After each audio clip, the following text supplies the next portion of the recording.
What is going on, everybody? We are back. It's your boy PTK Blam. Another episode of the Shop Podcast. How is everybody doing? I missed you guys so much. Obviously, we did not have a show last week, and then I have been under the weather pretty much all this week. Feeling a lot better as of today, man. So shout out to everybody on Twitter who wish me well, me and the family. So shout out to everybody. You guys know who you are. But I'm back. It feels great. We're talking games. We're super close. Next week, the top gets popped on all these huge summer events. So super excited for that. I got my two compadres here, the best damn podcast hosts on YouTube. So let's go ahead and get started here, man. So appreciate everybody watching live. Shout out to you, Blue. Shout out to you, Sean, too. Also, always hanging out, man. Thank you guys for the support. Nothing but love. How you guys doing today, man? Let's go ahead and get started here with my guy Pong Harvey. How you been this week, brother? Man, oh man, it is good to be back on the Shop Podcast, and I'm ecstatic that you are feeling better, PTK. Yeah, man. I was getting worried, man. Anytime. Yeah. Anytime you start talking about canceling a show, I'm like, yo, what's going on, man? Yeah. So, no, glad to be back. Glad to hear that you're doing well. Thank you, sir. And everything's good to go. And obviously, happy to be back here with you and Fuzzy to talk some gaming because we are coming up to the golden week of gaming. This is the golden age, but gamers across the globe know this is the golden week. Coming up here, we got it kicked off with the state of play, which was excellent. We're going to talk about it. In my opinion, it was excellent. But man, it's Christmas for gamers, and I can't wait to open up some presents. Actually, I don't get to open them up, but I watch other people open them up for me. And again, that is one of the great parts of this time of the year. Even though we don't have a true E3, we are still going to have a ton of shows next week. Unbelievable. It's going to be a blast, and we're here to start talking about it tonight. But yeah, man, it's been one heck of a week, enjoying the heck out of Assassin's Creed Origins with at the update, 60 right? frames per second. I have been sitting on that game. That is the one mainline Assassin's Creed I never touched. That is Fuzz's favorite one, I believe, right, Fuzz? That's your favorite. Yeah. A lot of people love that one. That was when I had just jumped back into the Xbox ecosystem. I had to go back and remember why I didn't play this. I had just jumped back in. I still had my PS4, but I was full blown into catching up on Xbox. I was playing Gears. I was playing Forzas. I was doing all that, and I just skipped Origins. But, man, I'm glad I did, because now I get to play it in 4K 60 on the Series X. And man, is this game so far just absolutely drop dead gorgeous. Having a great time with it. It's just weird being in 2022, playing a 2017 game, 2018 game, whatever it was, like it's brand new. I got a brand new Assassin's Creed, folks. And that makes me jealous in the worst way, because you get to play it in all its glory and all this, that's crazy. It's been a busy week. I haven't gotten as much playing time in as I wanted to, but definitely hopped into this later in the week. Otherwise, was playing some single player Sniper Elite, playing through some of the missions. Steel and I are co-oping it. We're through level 7 or mission 7 already.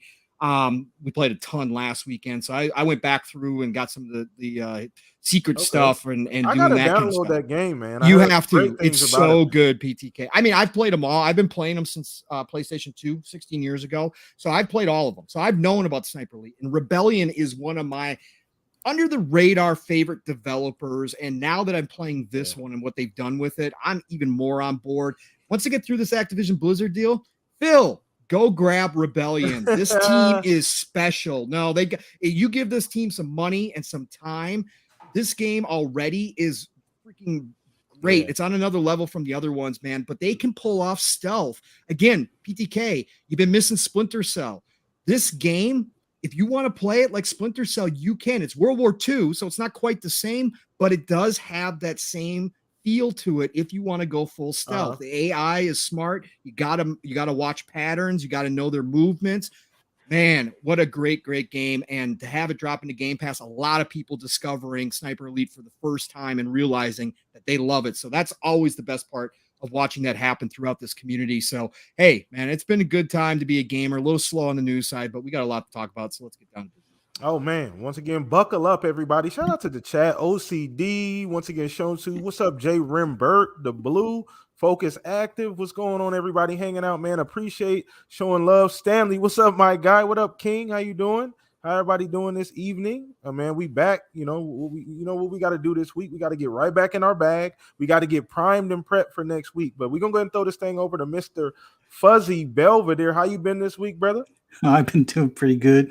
Glad to hear you're feeling better. And man, Yes, sir. it is going to be one heck of a week, like Pong said. I like the countdown begins. I got a flight out to LA, so I'm like a kid before Christmas Eve kind of deal. So, but man, oh man, just been enjoying gaming and not listening to bad takes on Twitter because Can't do that, there's always there's always those out there. But man, I have to agree with Pong on Sniper Elite.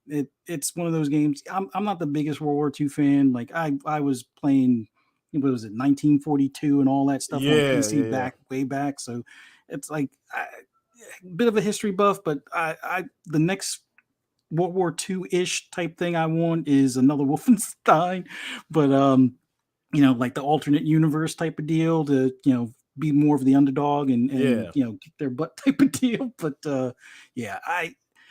Sniper Elite, awesome game. Still enjoying Insurgency. They did an update that's pretty cool, although it is a bit tougher. A few more bugs, but they're funny bugs right now. Like some of the enemies you kill, they T-pose for you.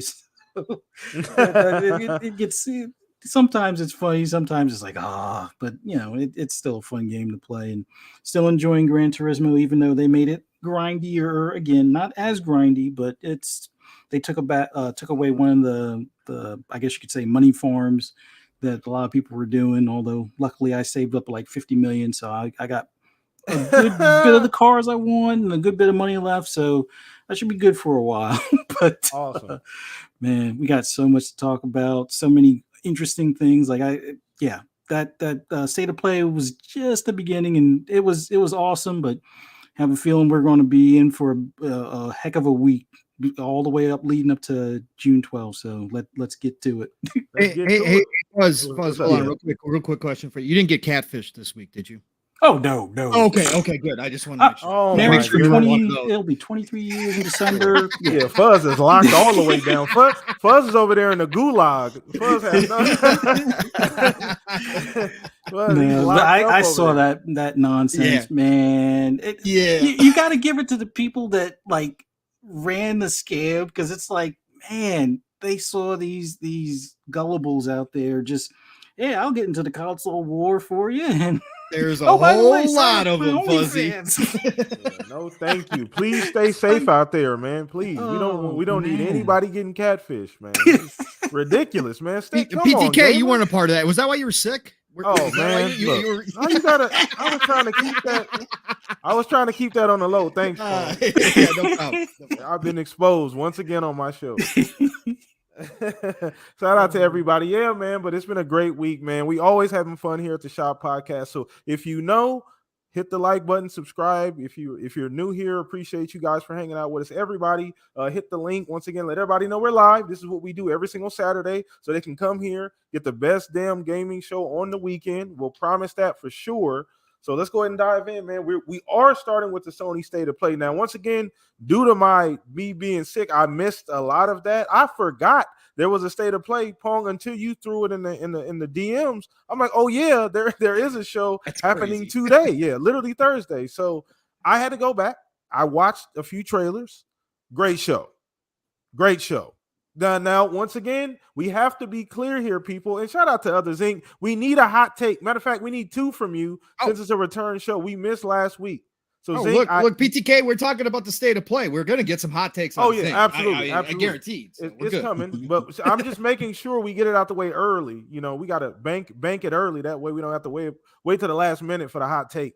So, but no. But once again, it was a phenomenal show based on what I saw. They did let us know, it's going to be a lot of third-party stuff, a lot of VR stuff, and that's what we saw. But I like the Final Fantasy 16. I think that looked great. Obviously, Street Fighter looked amazing. One of the highlights for me personally. Me and my son are big Street Fighter fans. But there was a lot there. So I want to go ahead and get to the panel, obviously. And then chat, let us know what you guys thought of this show. Did you guys enjoy it? what could have been done better, some of the highlights. But we'll start with you on this one. Pong, one, not necessarily did it live up to the expectations, but where did it land for you? Oh, it was fantastic. I thought it was an I excellent agree. show. I agree. Again, I take every show in a vacuum. Some people like to Yeah. compare all shows. I don't do that. So that's where my opinions come from. I thought it was an excellent show. I wouldn't give it, I don't score wise. I mean, I don't, again, I wouldn't say it was an out of 10 or anything like that. we don't have to do that. Yeah. But it was an excellent show. I thought the pacing was great. I mean, the only thing for me is the VR stuff because I don't care about VR. Like, I'm happy they're doing it and I'm happy they're pushing that. Again, I think everybody here knows my perspective on this. So you could strap me in Matrix style and keep me alive with an IV and I'm full body experience. I don't really care about VR, but I'm happy that people are pushing it forward, not just Sony, but, with Oculus and all that kind of stuff. So I'm happy it's out there, but that's the only thing because I was watching those games and I'm like, okay, cool. But the great part about this show, PTK, is that it was a third-party show. And guess what we didn't hear this time around? We didn't hear exclusive.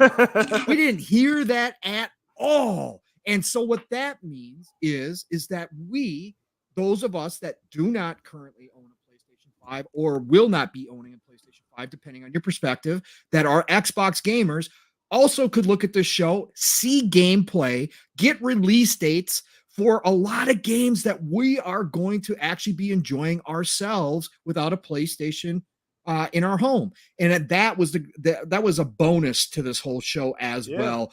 So no, I thought it was great, man. So if you just want overall opinion, excellent show.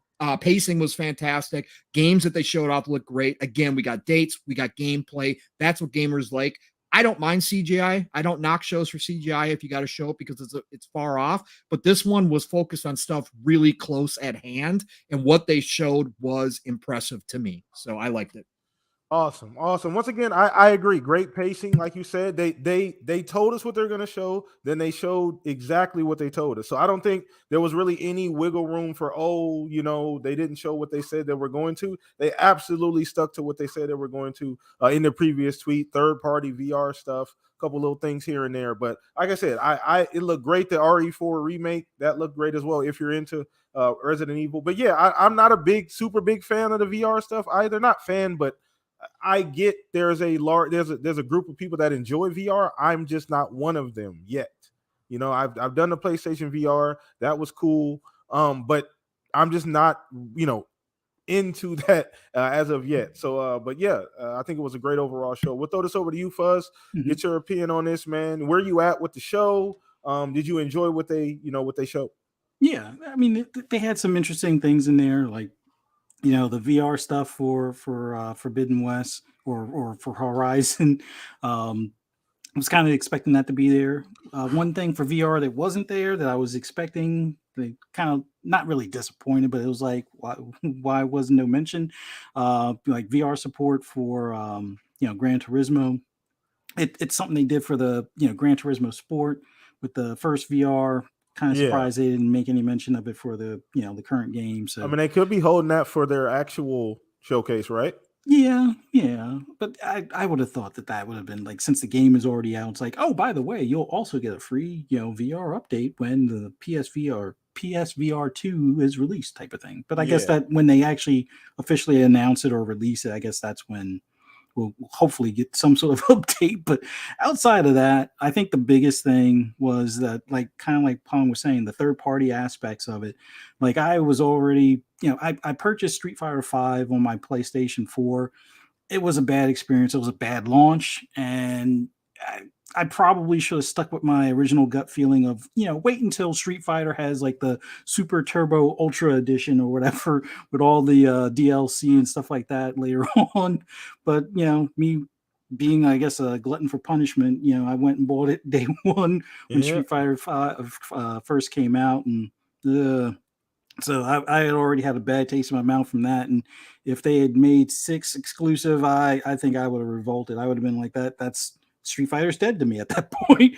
But luckily, it's going to be on my console of choice or preferred console. So liking the art direction that they're going, a little different. It's kind of like a cross between, I guess you could say, Street Fighter and 2K, or Street Fighter and more of like a realistic hyper realistic look, at least, instead of it being more of like a drawn or cartoon style like they've done in the past type of deal. So I'm looking forward to that. Callisto Protocol, man, oh man. Look, I was hyped for that game beforehand, like with the early stuff that we saw, like the early CGI, and I'm assuming some of this was like in-engine gameplay stuff because it's coming out in December. So everything is right up my alley as far as what I was looking for out of this. And the fact that it's coming out in December, at least like a whole month or pretty close to a month before Dead Space remake, man, it's good on them for being able to squeeze that out in time. And but yeah, it's kind of funny. EA waited until something like this came out to even do a revival for Dead Space. We definitely talked about. I remember that. Yeah, that's pretty freaking hilarious. But Callisto Protocol, that was like the highlight for me.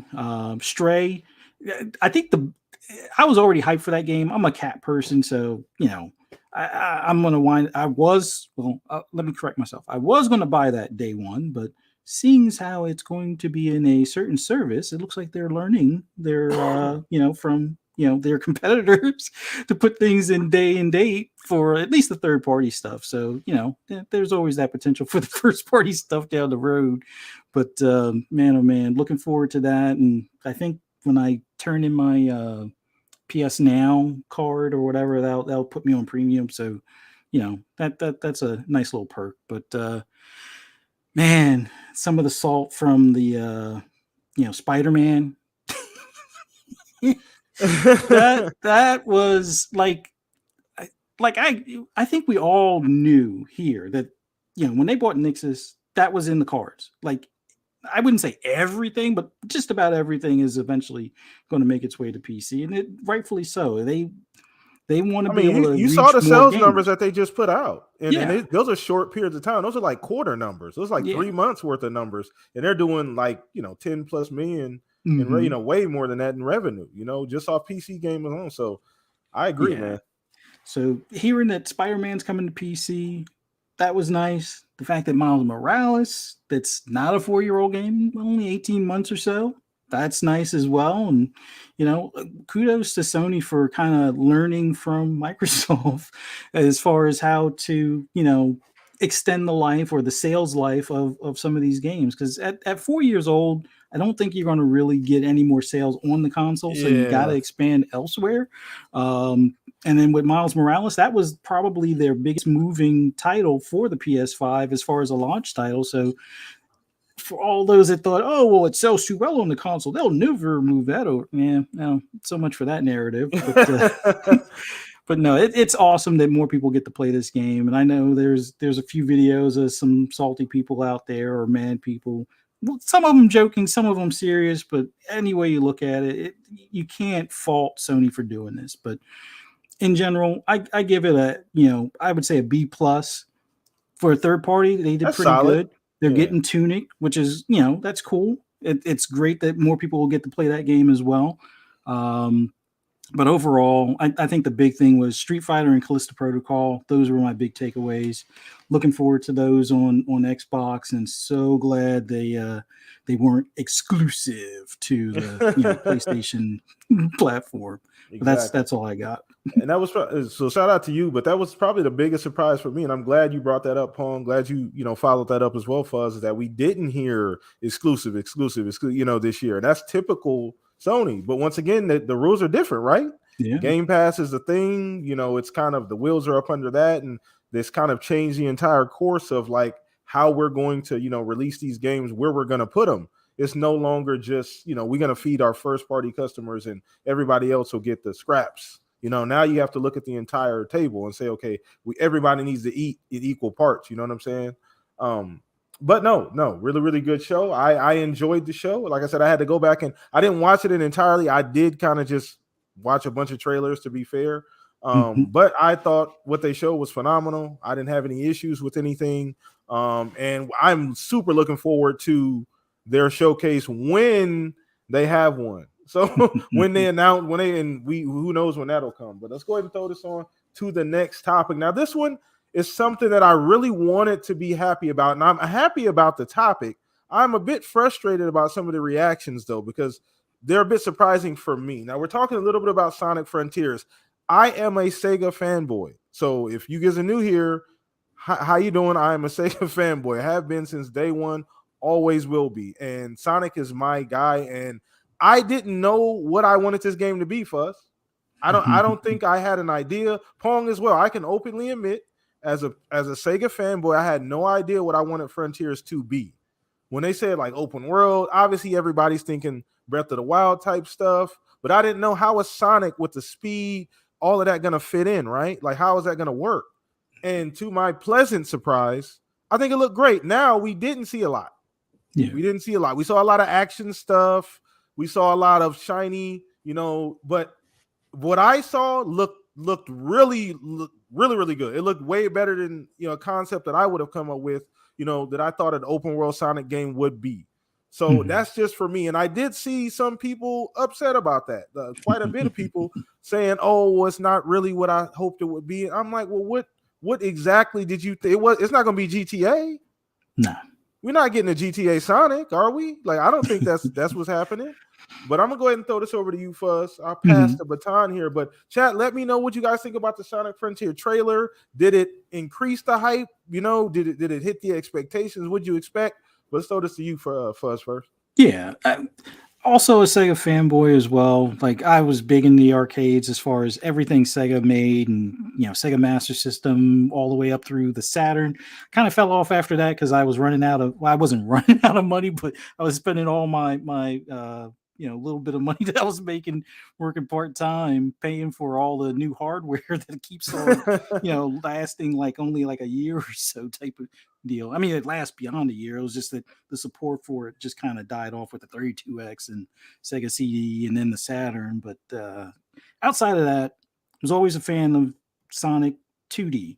Never really touched any of the 3D stuff. So having the open world, I'm curious to see what it's going to be like. And seeing the trailer, it's interesting. It's not necessarily my speed because it looks like a cross between like a Breath of the Wild and a platformer kind of deal. But yeah, it's definitely something that's still worth a try. I'm at the point where it's an early peek at it. I'll give it more of a critique, I guess, when they get closer to release or whatever. I don't think they're releasing it this year, or maybe they are releasing it this year. But in any event, what I saw early just seemed like it was just a small sampling. I would like to see how active the enemies are throughout the world instead of having like just the boss battles or like the mid boss battles and things like that. Exactly.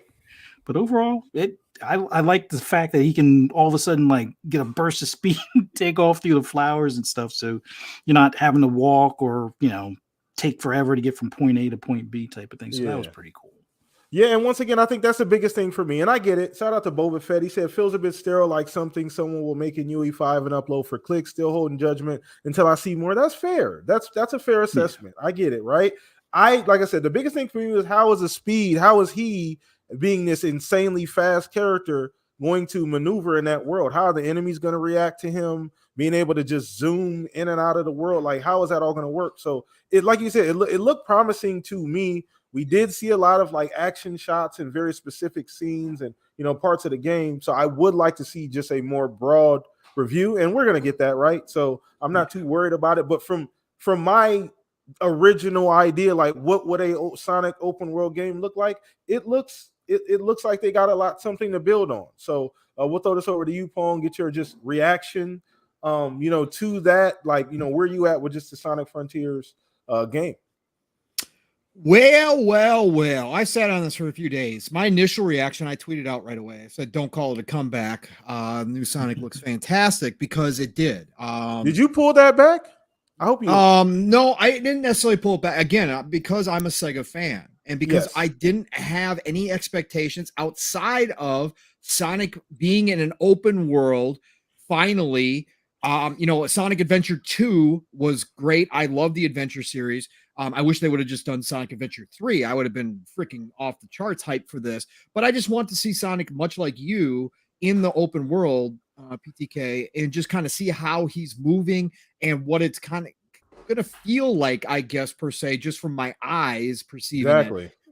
That's all I was looking for. So for me to finally see him in that area, that like big wide open world with all of these different, ramps and all these things all over the place. Cause I mean, there's some of those you could see them way up in the sky. I started imagining, well, man, exploration, trying to get up there. How's that going to be? I'm going to be looking for all these, different abilities, maybe he has some new ability type stuff. Possibly, and all of that. And so I thought it was fantastic. Now, what I will say is sitting on it for a few days and openly listening to some of the criticism, and some of it's been, again, we get a lot of reactions that are just, oh, I hate this, and they don't give you any explanation. And I don't take those aren't worth anything to me. But I have looked at some of the honest criticism about the game. And so taking my nostalgia and my love for Sega and wanting to see Sonic come back in full swing to video games with a great game where everybody's talking about Sonic again.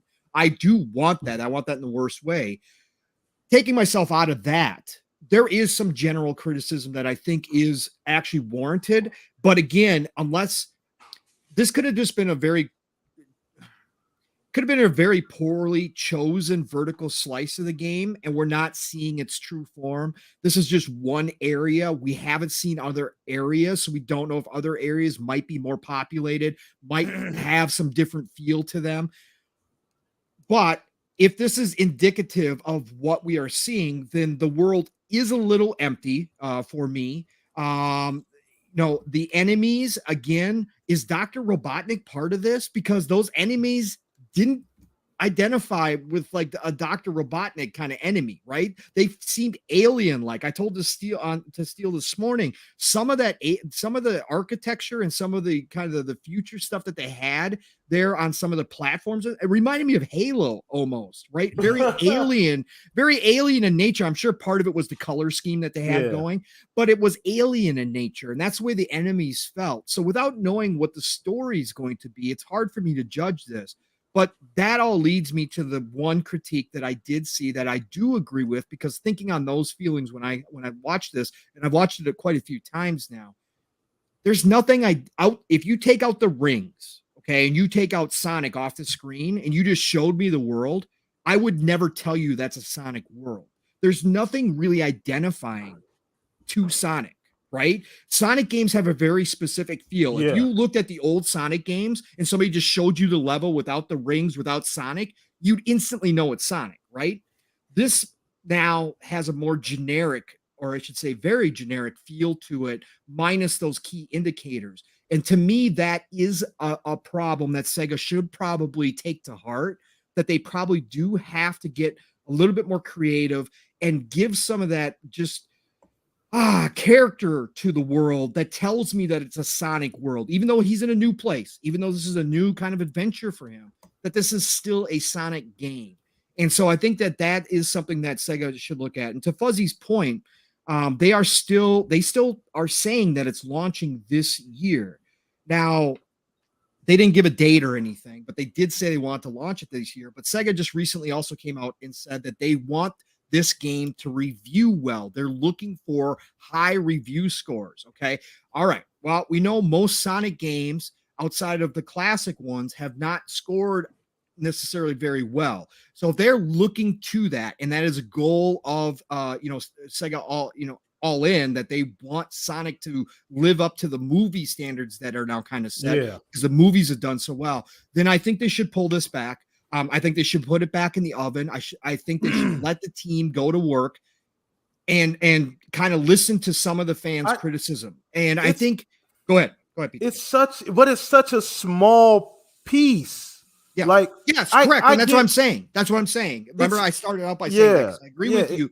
If this was just a poorly chosen vertical slice of Sonic, if this was just a poorly chosen vertical slice and there's more to show us, and there's different areas that would look completely different, that are more popular, that have identifying markers in them as being Sonic, etc., then show us that. Then they just need to go back to the drawing board and give us another vertical slice and say, hey, this is what it's really about, right? And give us a better idea. I agree with you 100%, PTK. It's a small sampling. I'm just saying, take away all my nostalgia, all my feels. I can see why this, to a lot of people, generated criticism. Okay, that's why. That's all I'm saying. Yeah. No, I get it. And once again, I completely understand it. The key thing you're talking about, those identifying markers, I can like you can show me a picture, I can hear the level. You know what I mean? Like that's how like ingrained those levels are to me. Yeah. I can hear a picture like when I look at like Sonic levels and things like that. So but yeah, you're right as far as the nostalgia. But it's just difficult. It's such a small.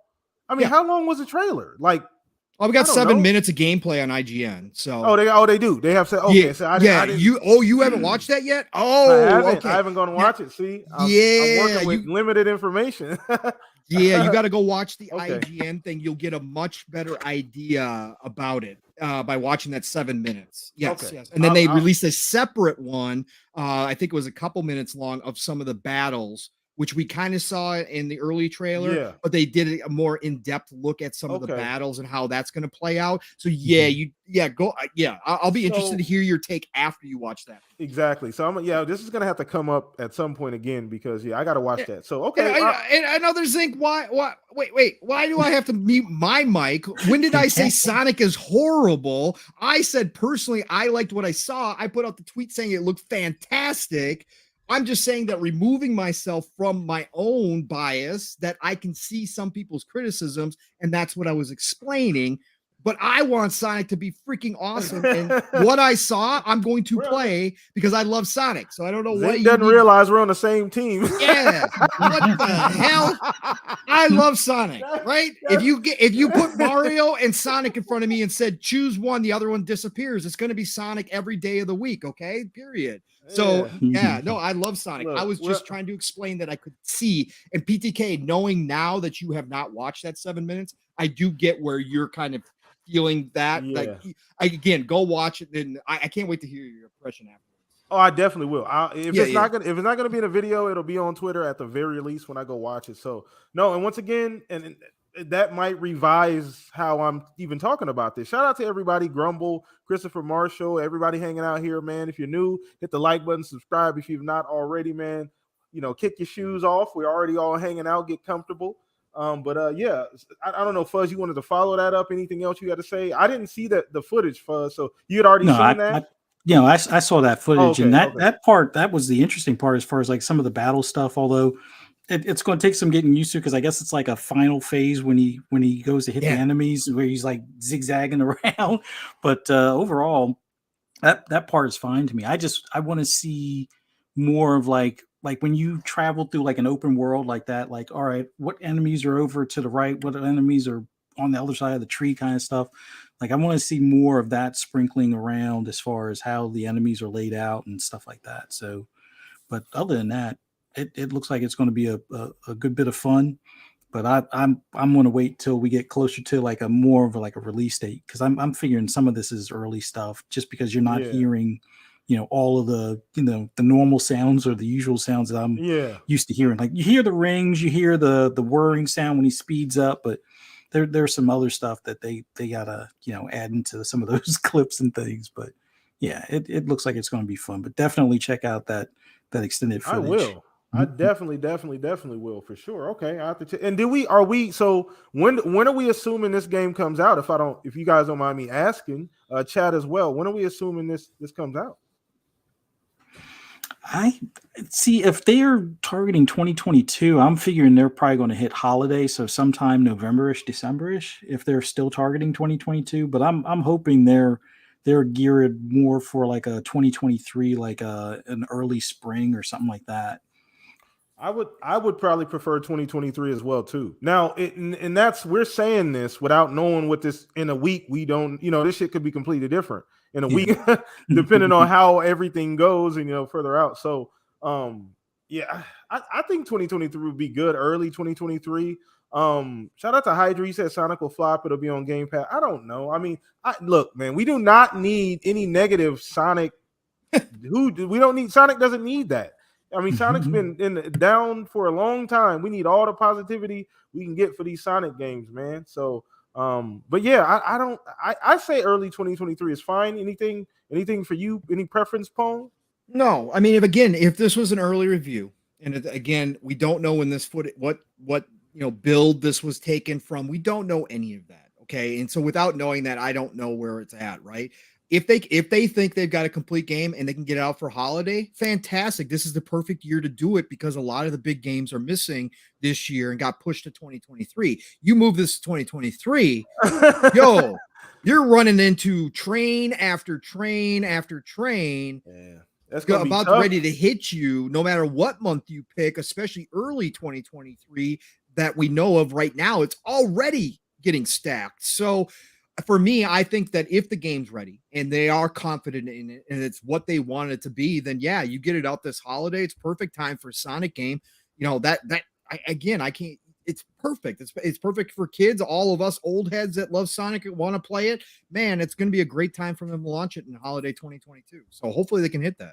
I agree as well. And like you said, there's a lot of games benefited from what happened with Starfield, and so a lot of games benefit, a lot of other games. So if they could squeeze it in that time frame, you're right. There's going to be a lot of games that are going to be able to take advantage of that vacancy, this holiday. So, and that game might be one of them. Might be Sonic's chance to get back where it needs to be. So let's go ahead and move on to the next topic. And we do this yearly. We do this kind of state of gaming, kind of check the temperature, you know what I'm saying, where you're at, where things are at overall. Shout out to Mav, too. I see you hanging out, Mav. What's up, brother? Shout out to you, Christopher Marshall, as well.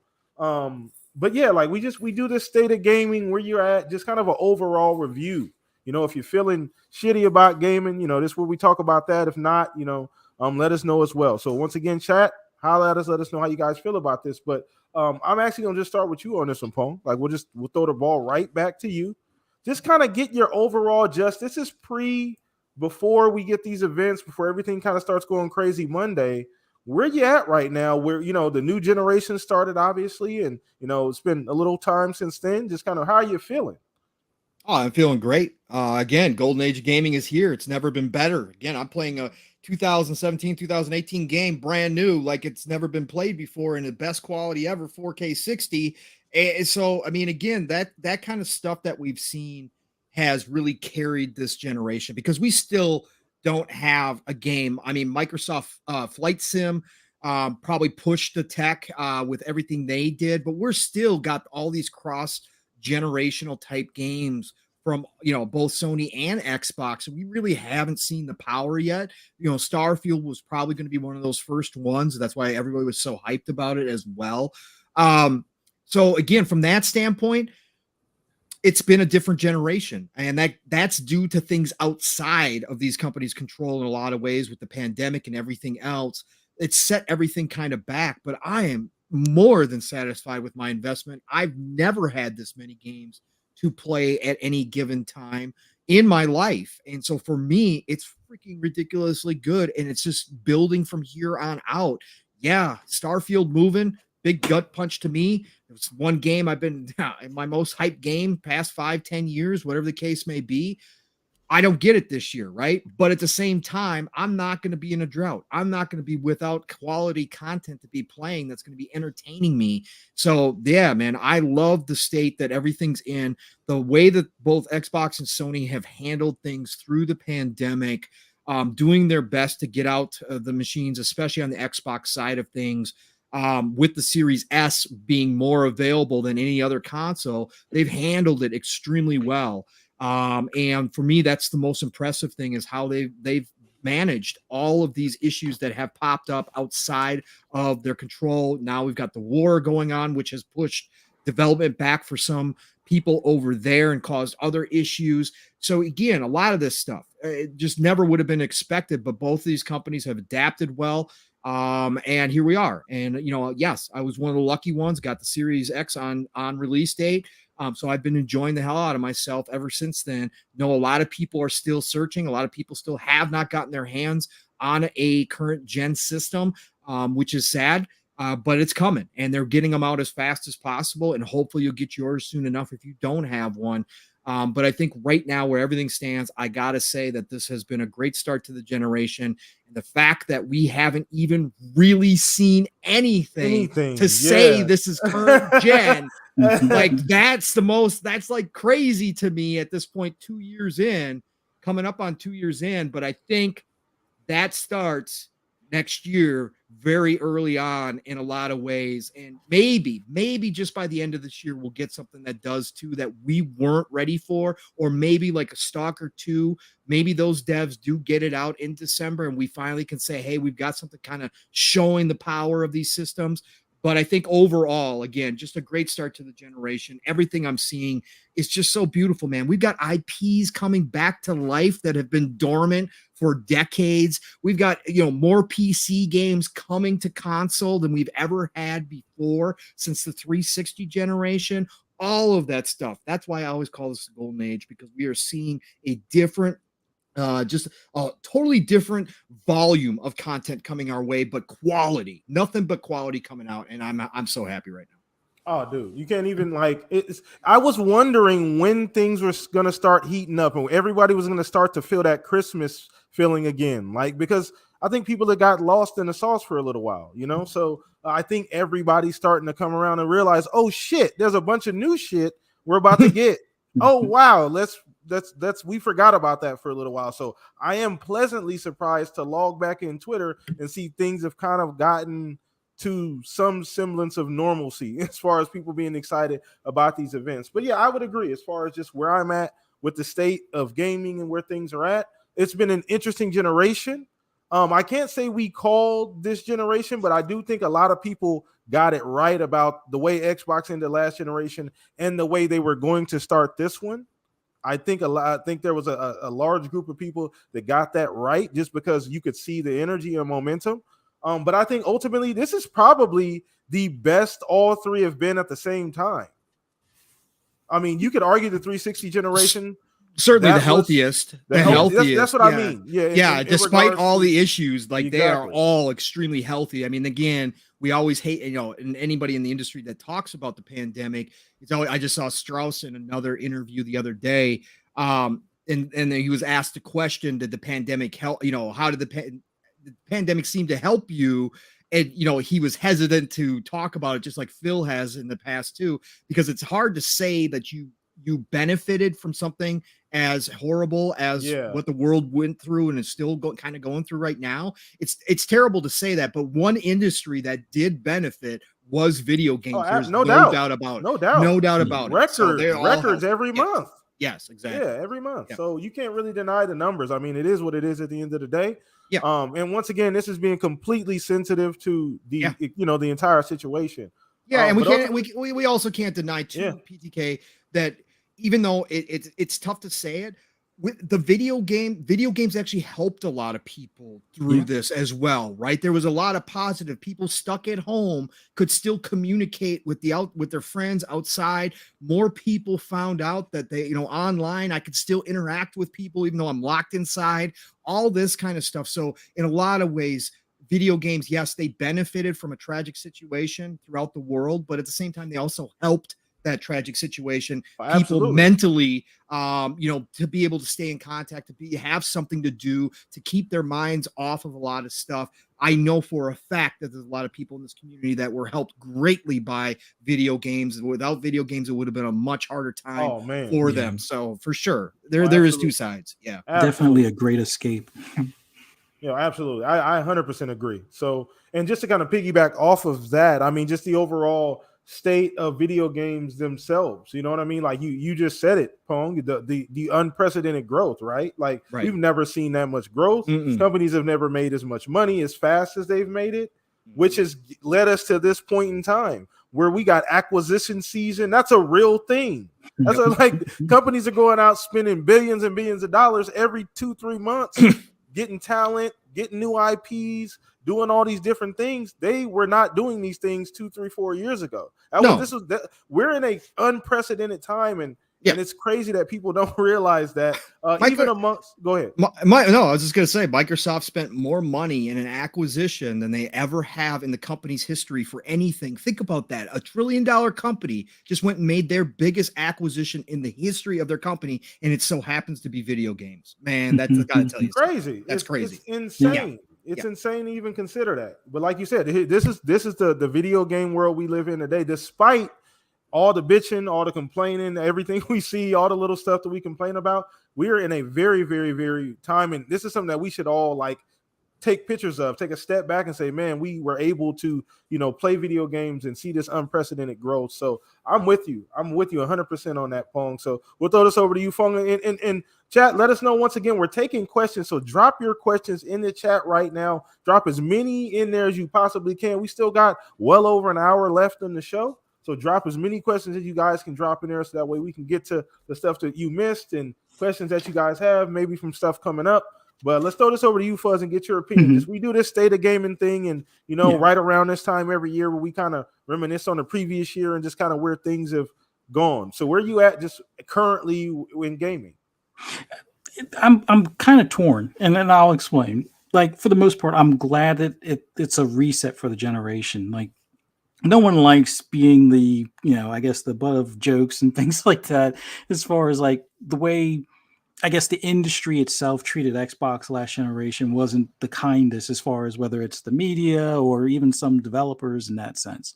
And, fast forward to today, that reset button definitely kind of woke a lot of people up as far as that was a hard reset. And people now realize that, as much as they may have joked about Xbox with, whether it's the games they had available or just the devs that would avoid their platform because of Sony handing a lot of money behind closed doors to them to do so.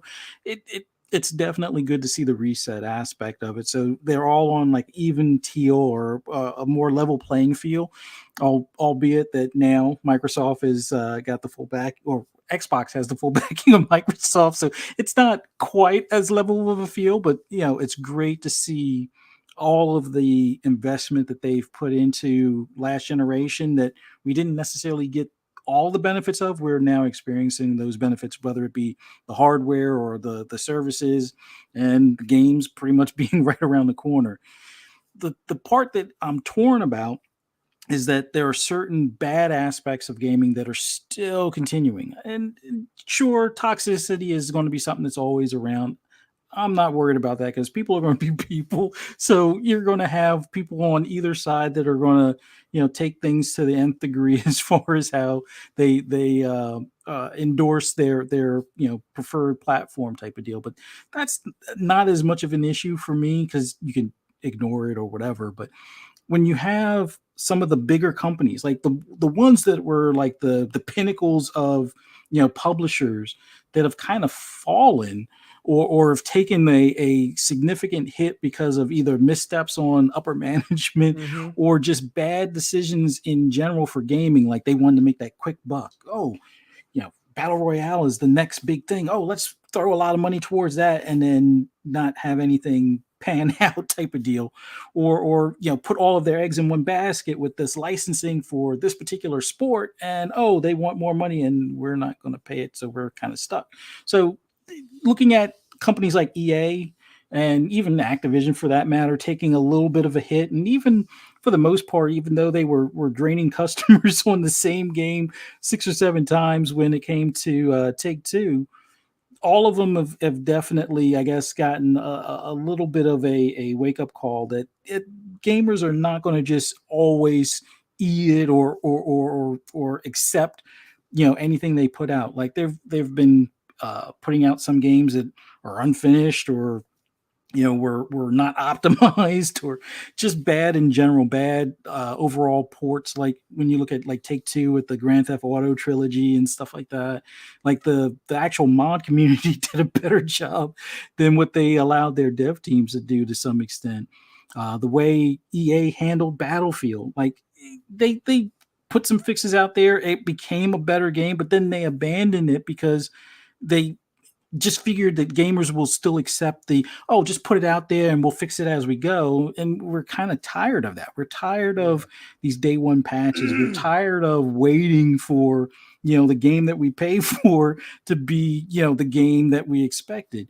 So that's the part I'm torn on. Yeah. The bigger companies, need to start waking up or listening more or paying attention to the playing field, because there's a lot of smaller developers that have come out in this time frame. And we've always talked about how like the independent developers are like the backbone of the industry. Yeah. A lot of them have stepped up and done bigger and better things, or innovated in ways that, these bigger companies seem to kind of slowly drag their feet And about. Like, we need to example with highlight that too. striking distance Yeah. versus EA. It's like, all right, you close Visceral down, they go and start their own studio, Striking Distance, and create Callisto Protocol.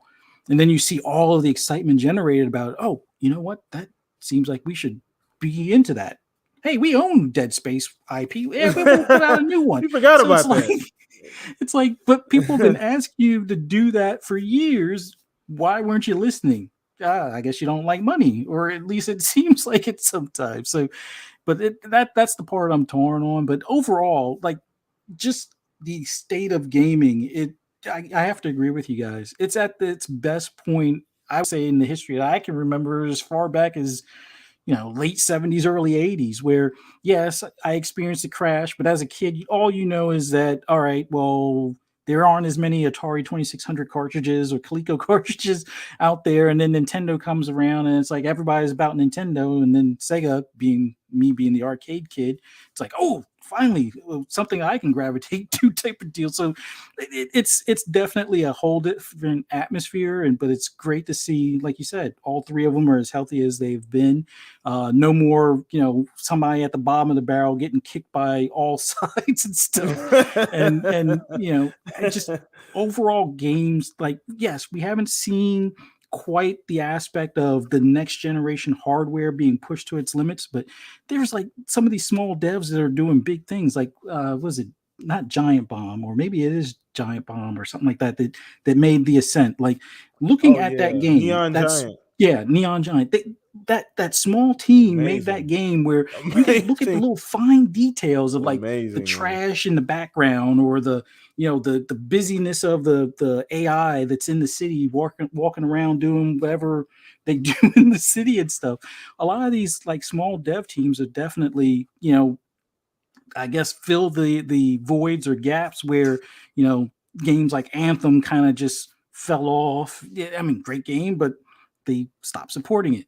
Battlefield 2042, they stopped supporting it. It's like, or not completely stopped supporting it just yet, but it's going in that direction. But that's the weird part of gaming. It's like, as certain things fall, other things, pick up the slack. And that's the part I'm probably the most excited about.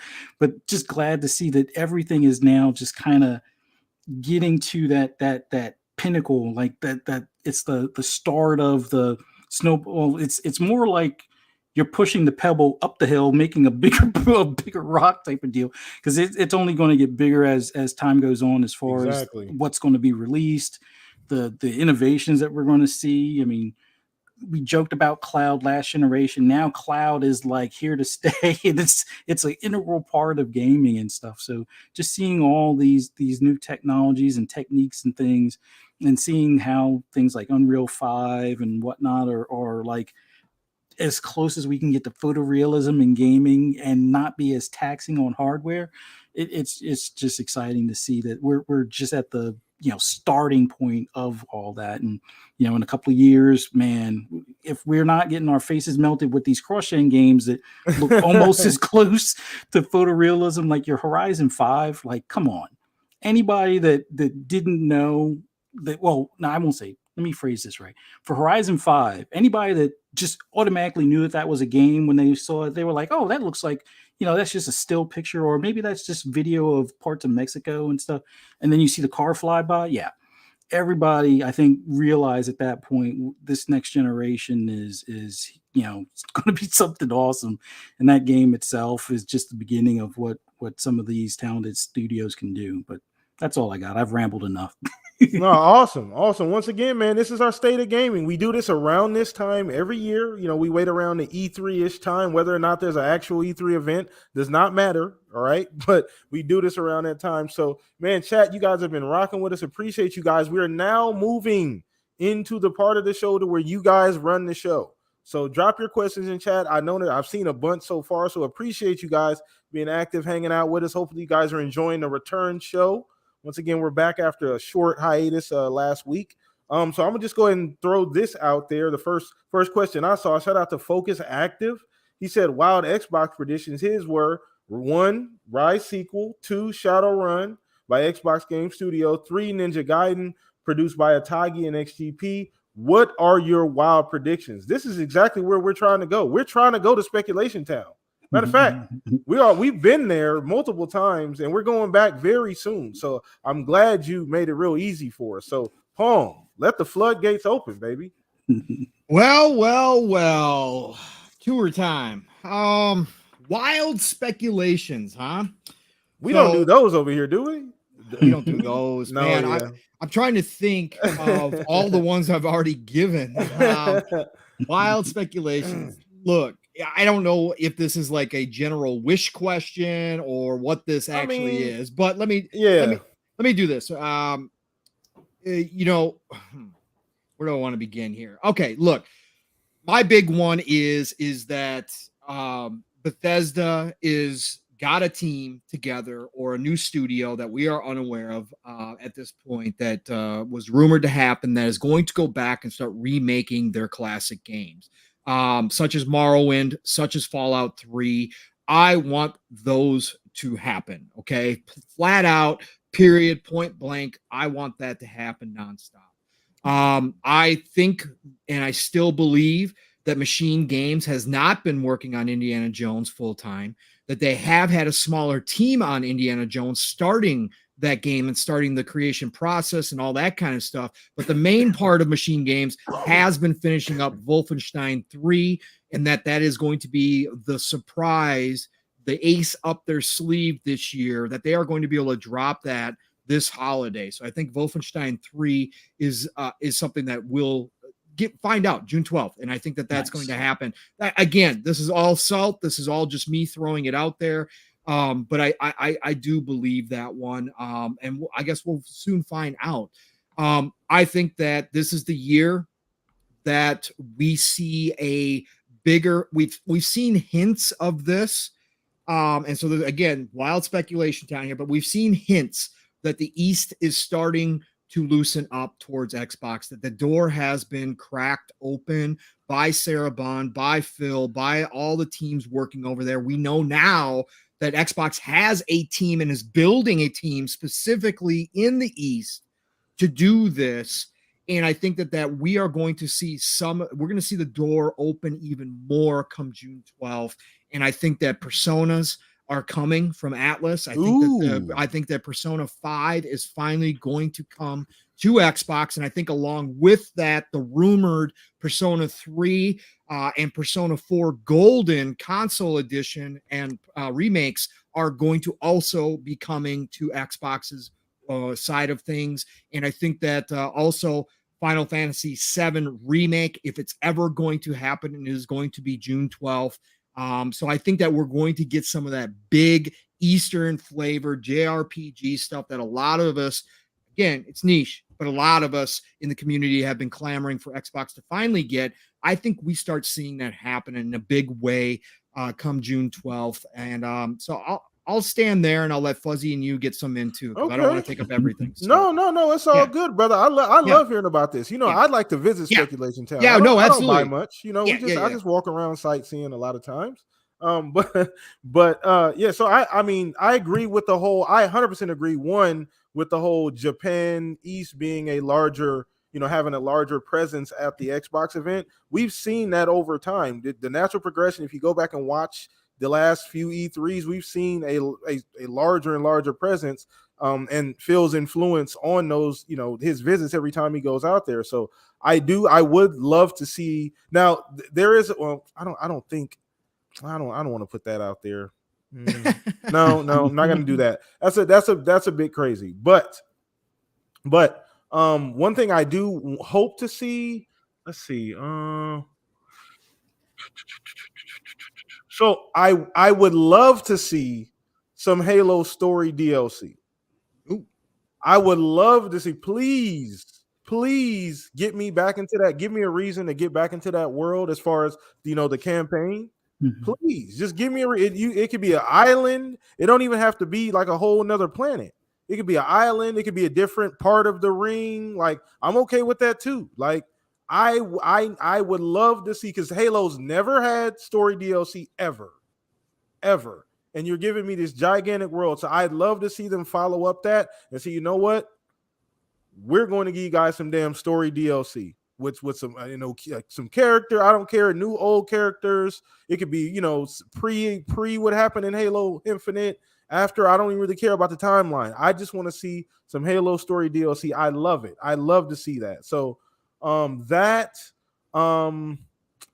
I don't really think this is a wild prediction. I do think we're going to see a lot of that. The game that is being made by We Happy Few. Compulsion. Compulsion. I couldn't think of the game. Having a brain fart. I do think we're going to see a lot of that game. I am Mhm. extremely interested, especially Fuzz, after those small little nuggets that we got. Now we don't know if the nuggets are.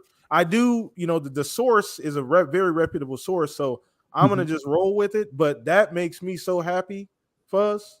I don't even know what to think. I loved the whole time frame, the idea of the characters and everything that's going on. He said Halo Wars. That's not the same. You know what I'm talking about, Zinc? Some mainline like Halo 1, 2, 3, like those get DLC. You know what I'm talking about, Zinc. Come on. But I guess we'll go ahead and throw this over to you then, Fuzz. Just kind of get your wild prediction. We're already in speculation town, so might as well. All right. Well, the first one, and this has to do with something that we briefly discussed in the DMs. Like, I really want to see like a Killer Instinct and Mortal Kombat crossover. Oh yeah, we got to get into that. Yeah. Like I've already put that hashtag out there, Killer Combat. Let's make it happen. That to me, I mean, even though yes, we're getting Street Fighter 6 as a multiplat, that's great. We still have the IP of Killer Instinct, and we need to, Xbox needs to do something with that IP. And now that they have more characters, like the funniest thing is, I've always wanted them to take some of the characters from Bleeding Edge and put that in Killer Instinct. Like I like the art style of some of those characters, and I think there's a fit for them in Killer Instinct, and they just need to do like a Killer Instinct 2, or just basically just bring that game back. Just that's what they need to do. I mean, have your own in-house fighter. Why not? I don't understand why it's so difficult for them to greenlight that. But I would love to see something along those lines, whether it's just a new Killer Instinct, or even better, a Killer Instinct, versus Mortal Kombat. As far as racing is concerned, I'll start with Horizon first. I know a lot of people want like an MCC for Gears with like the Marcus Phoenix, collection or something along those lines. What I would love to see is a upres of previous maps. So take the first Horizon all the way up through Horizon 4. Bring those maps up to the same resolution or same fidelity as what Horizon 5 is, and have it where you can fast travel from the airports to one of those maps, and make that like a Horizon collection, no additional charge, especially for those with Game Pass. Just have it as additional locations to go before you go to Japan. Like, they really need to go to Japan for 6, unless they're going to come back to the US and just make it a much bigger map or something like that. But I think they really need to go to Japan, and then they could try for like parts of Africa or parts of like, I don't know. Like, I don't know if they want to do Russia after what they're doing over there right now, but they basically need to hit every continent at some point. But just do like a map collection, like a Horizon, the World Festival, and just have all those maps added. But outside of that, my next like shoot for the stars dream kind of thing is when they release Motorsport, the next one in particular, have all of the tracks that are currently in Motorsport 7. Like, you can add cards as you go. I would like for them to have at least the same startup lineup that they had for Motorsport 7 to start off with, and then just start adding new like racing series cars in there, like add NASCAR DLC, because right now NASCAR, I guess the last people that had the NASCAR license kind of dropped the ball. It was more of like a money scam thing with the whole, let's buy studios and then not really release anything like we said we were. Um, get that NASCAR license. I know there's probably not that many people that are NASCAR fans listening here, but definitely get that NASCAR license. Go to IMSA, get every last one of their series, whether it's the MX5 Cup or the Pilot Tire, the Michelin Pilot Tire Series, or the whole Continental Tire Series. Get all of those series. Get the officially licensed cars if you can. Like, they already have a good bit of the actual baseline cars, but get the actual drivers and paint schemes in there as well, and just have it where a new racing series is added every 6 months, or however long they want to do those drops, and then add some of the tracks that they didn't have. Like, I have to be honest, they have the most collection of tracks as far as all the racing games out there. Mm-hmm. There's still a handful of tracks across the world that they could add, so definitely add those. Like, there's one in my backyard, New Jersey Motorsport Park. I would love for them to add.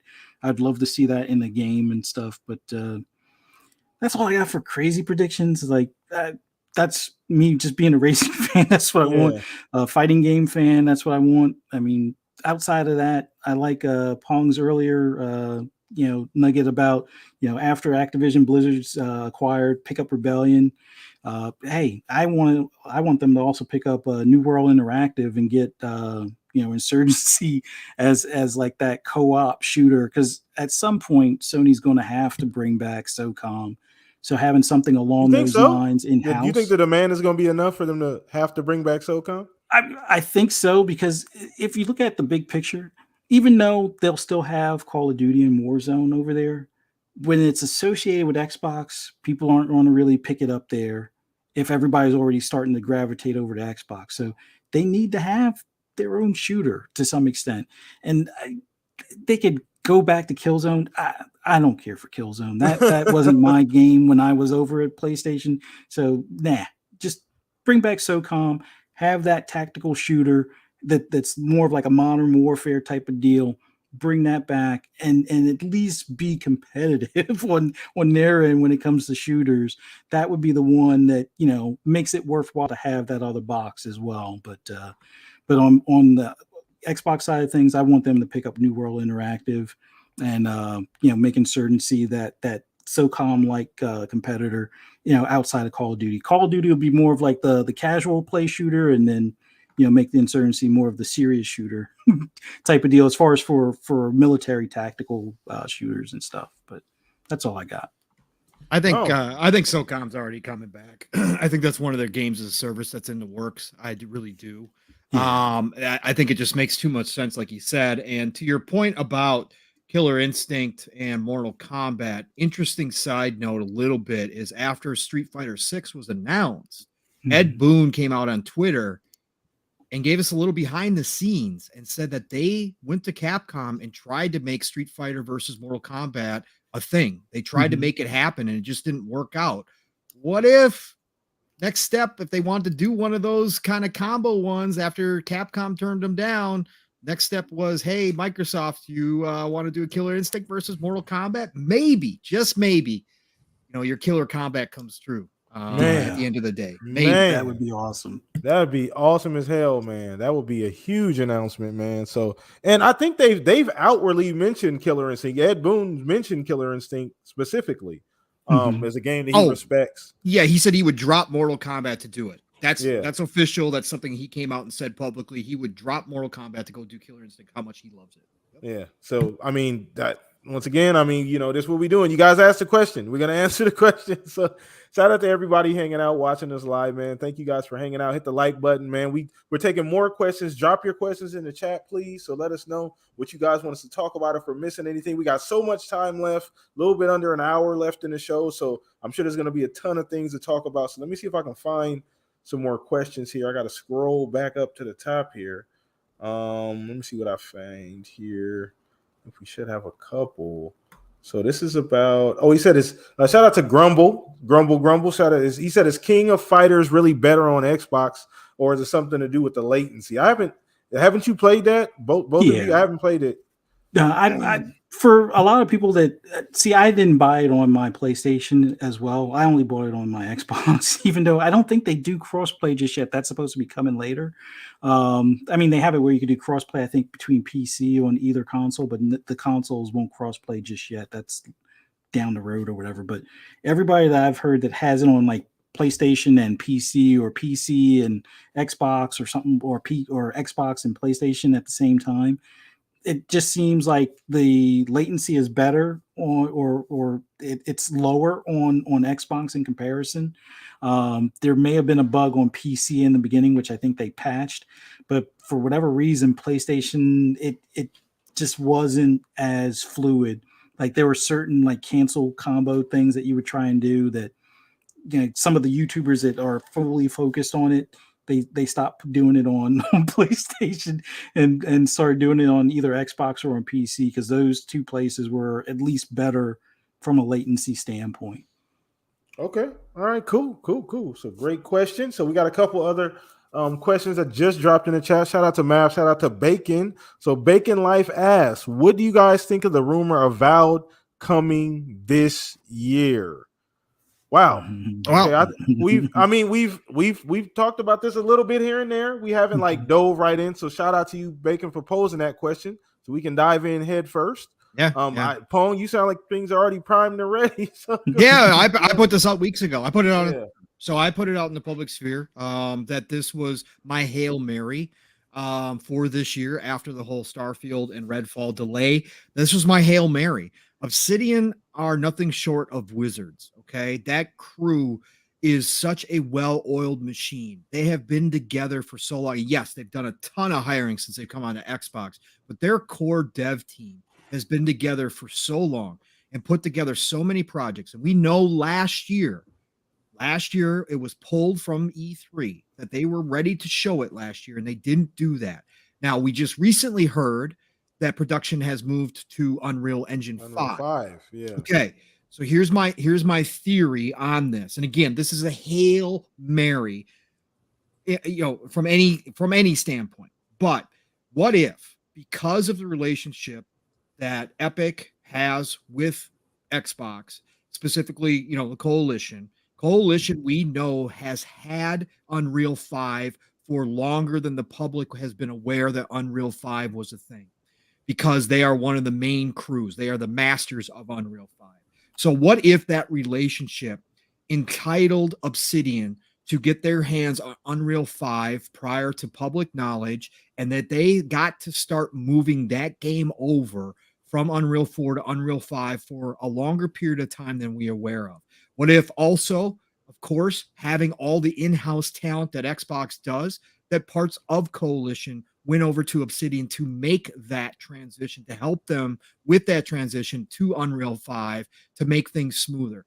What if, just because they just announced that it had moved to Unreal 5, that they don't have most of the game already ported to that, and that come June 12th, that they looked at everything, and with Starfield moving, not that they wanted to do this because they thought they would have Starfield, but my position has always been that Avowed would be first quarter of 2023. What if they looked at where they're at, they got all hands on deck for that, and they make it happen, and they got that thing moved, and they're ready to say, guess what? Starfield's gone, but we're going to slot Avowed in 11/11/22. After they show us Avowed, because we know Avowed's going to be there for sure. That's like, can't miss. Like, Avowed's going to be there. We're going to see it.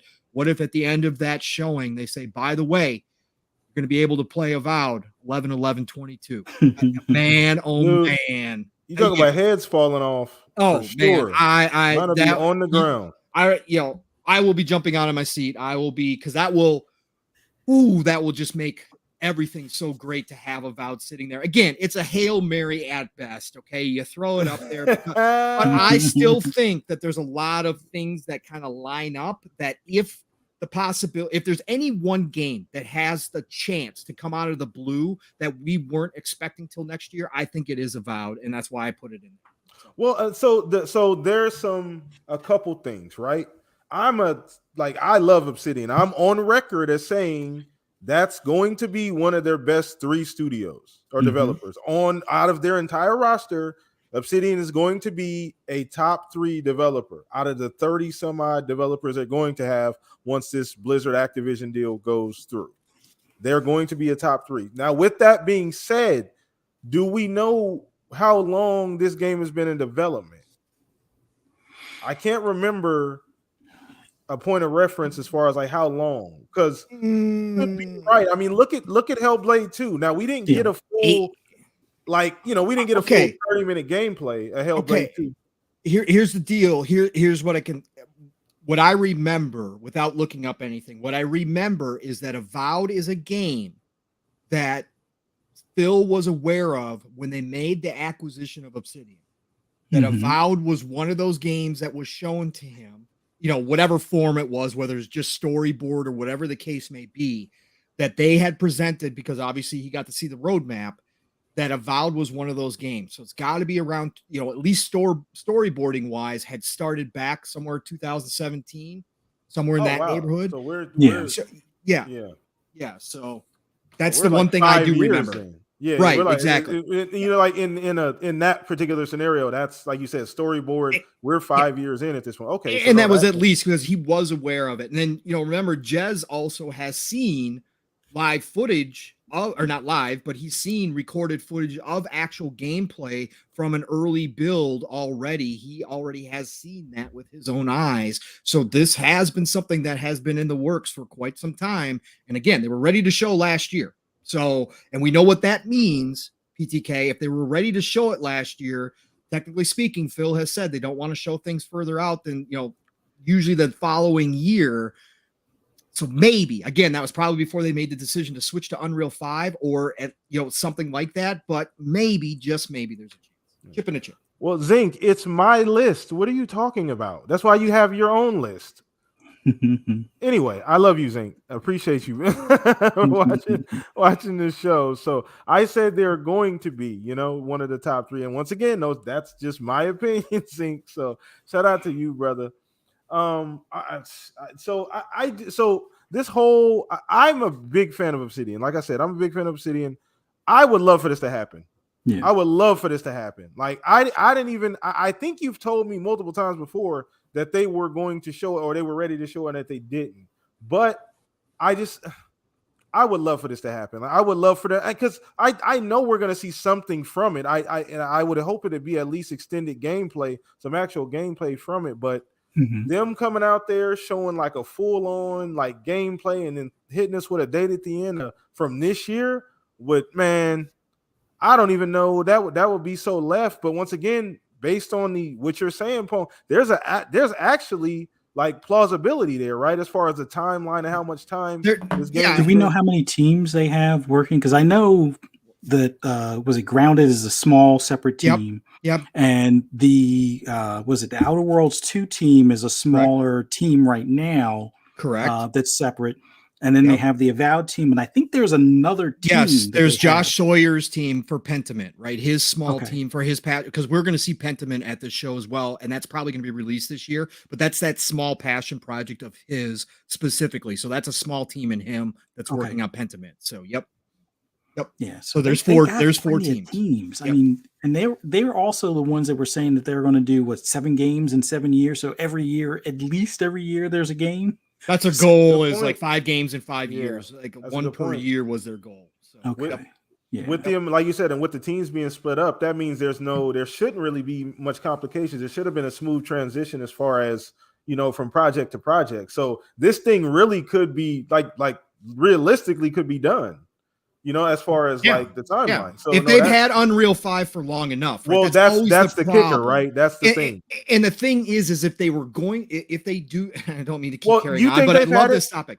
I think they've had it for as long as Hellblade or not Coalition, but for as long as I'm having a brain fart. The people that make Hellblade. I'm having a Ninja Theory. Yeah. They've had it for as long as Ninja Theory's had it. That's my thought process. Is the relationship with Epic Games has never been stronger between Microsoft and Xbox. So they could have said, "Hey, can we get this for our teams?" Because we know at least the Coalition, Ninja Theory have had it for a lot longer than the public's been aware of it. So why not another one? Why not Obsidian? Again, if they were to do this, it may not be the full feature set of Unreal 5, right? Because the full feature set is still a work in progress. They're still adding things to Unreal 5. So we wouldn't be getting like the pinnacle of Unreal 5 from Obsidian if they do this early like this, but it still would be, a great showcase piece to come out and say, hey, it's on Unreal 5, and there would be a lot of flash to it and it would look really good. It's just timing wise, have they had enough time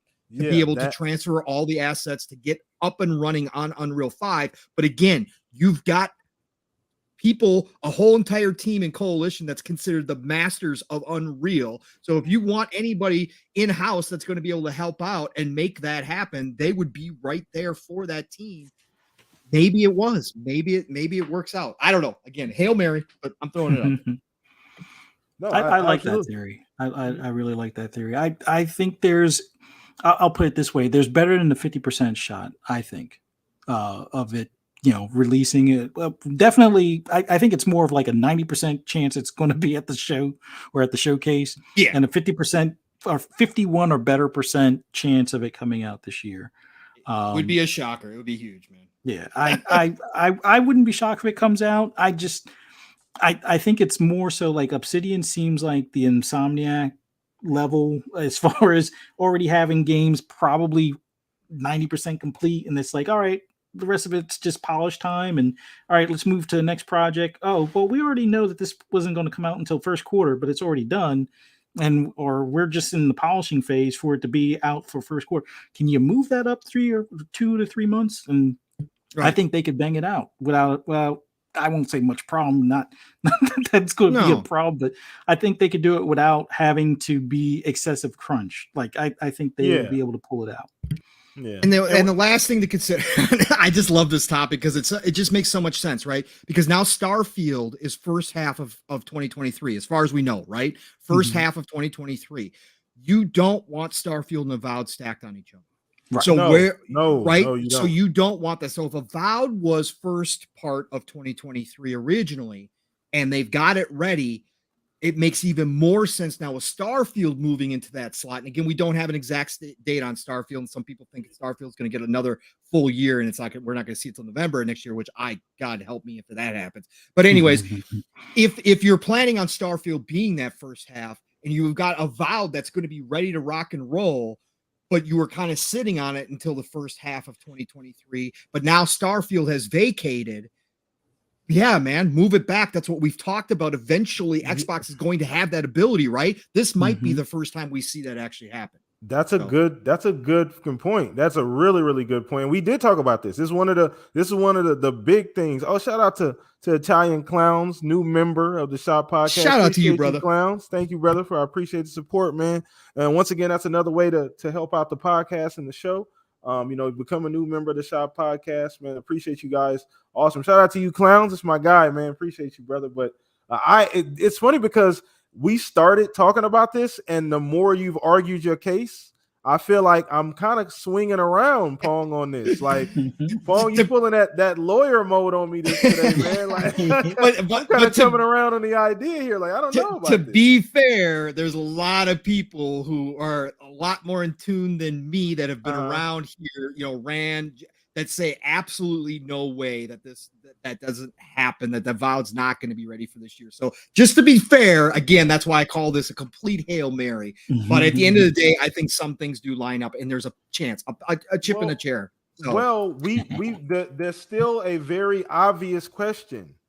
They still have to fill a hole. And how are they going to fill a hole if they're even going to fill it all? Maybe they just kind of let it ride out the rest of the year, but there's still a gap. Right. And we were trying to figure out like how they're going to fill the gap in, and can they switch things around? Like, so that's still a real question. As long as that question doesn't have an answer, you never know, Pong, right? Yeah. Correct. You don't. And again, it's just it is a big question mark. That's why June 12th is now, again, it went for me all about the Starfield hype, just getting so excited for November. Can't wait to see this thing, to now just curiosity of exactly what they're going to do, what their response is going to be, because they've been awfully quiet, obviously leading up to June 12th. And what do they have up their sleeve, right? I know for a fact that they got stuff up their sleeves. I don't question Phil and that squad over there not having a couple aces. How big are those aces is the question. Mm-hmm. But again, that's why my curiosity is through the roof for this show, because I can't wait to see what they pull out. Yeah, and that's the fun part about this shit. People forget, like, this is why we do this, man. We do this for the fantasy football aspect, man. Like, this is the fun part, and we're in the midst of this right now, man. So people take a step back, recognize, man, what we're doing, and it's a great time in gaming right now. So that was a great damn question, and Pong, you damn near sold me on that, man. I'm almost right there with you. I'm like, hell yeah, this is happening. You might see a crazy ass post for me tomorrow. Like, oh yeah, I heard from a great source this shit is happening. Yeah, do that, PTK. I can't wait to see the comments, man. Oh, dude, it's gonna be insane, and I'm gonna delete it like a day later, like it never happened. Like, so speaking of, because I want to talk about this. Obviously, the cork is coming out the bottle next week. We all understand that. As we prepare ourselves, some of us are obviously going out of town. Shout out to you, Fuzz. Mm-hmm. Others are going to be vicariously living through you, me and Pong, obviously. Where are you guys at on so I'm only bringing this up just because we got the time. So where are you guys at on, like, I'm super happy that the leaks have been minimum. Mm-hmm. Like, we got some bullshit emails. That's all we've gotten, and I love that. So, like, are you guys going dark next week? Or chat, let us know. Are you guys going dark next week? Are you guys completely staying off social media, Pong and Fuzz? It's tough. I try to avoid spoilers, but I'm not upset if I see them, type of thing. Like, if stuff gets leaked, it's like I'm still going to be excited for the show no matter what. Like, they can tell me minute by minute of what's going to happen. I'm still going to be like, yeah.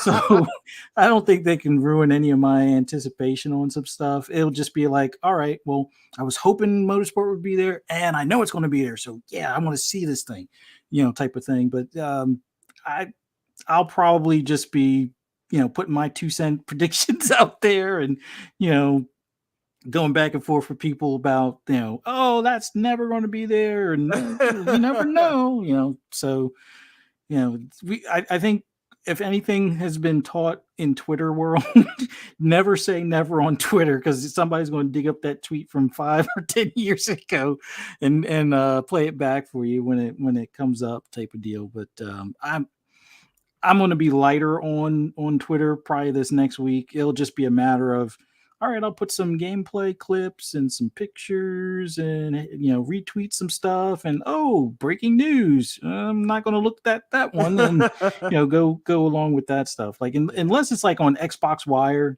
I'm not looking at anything really in particular.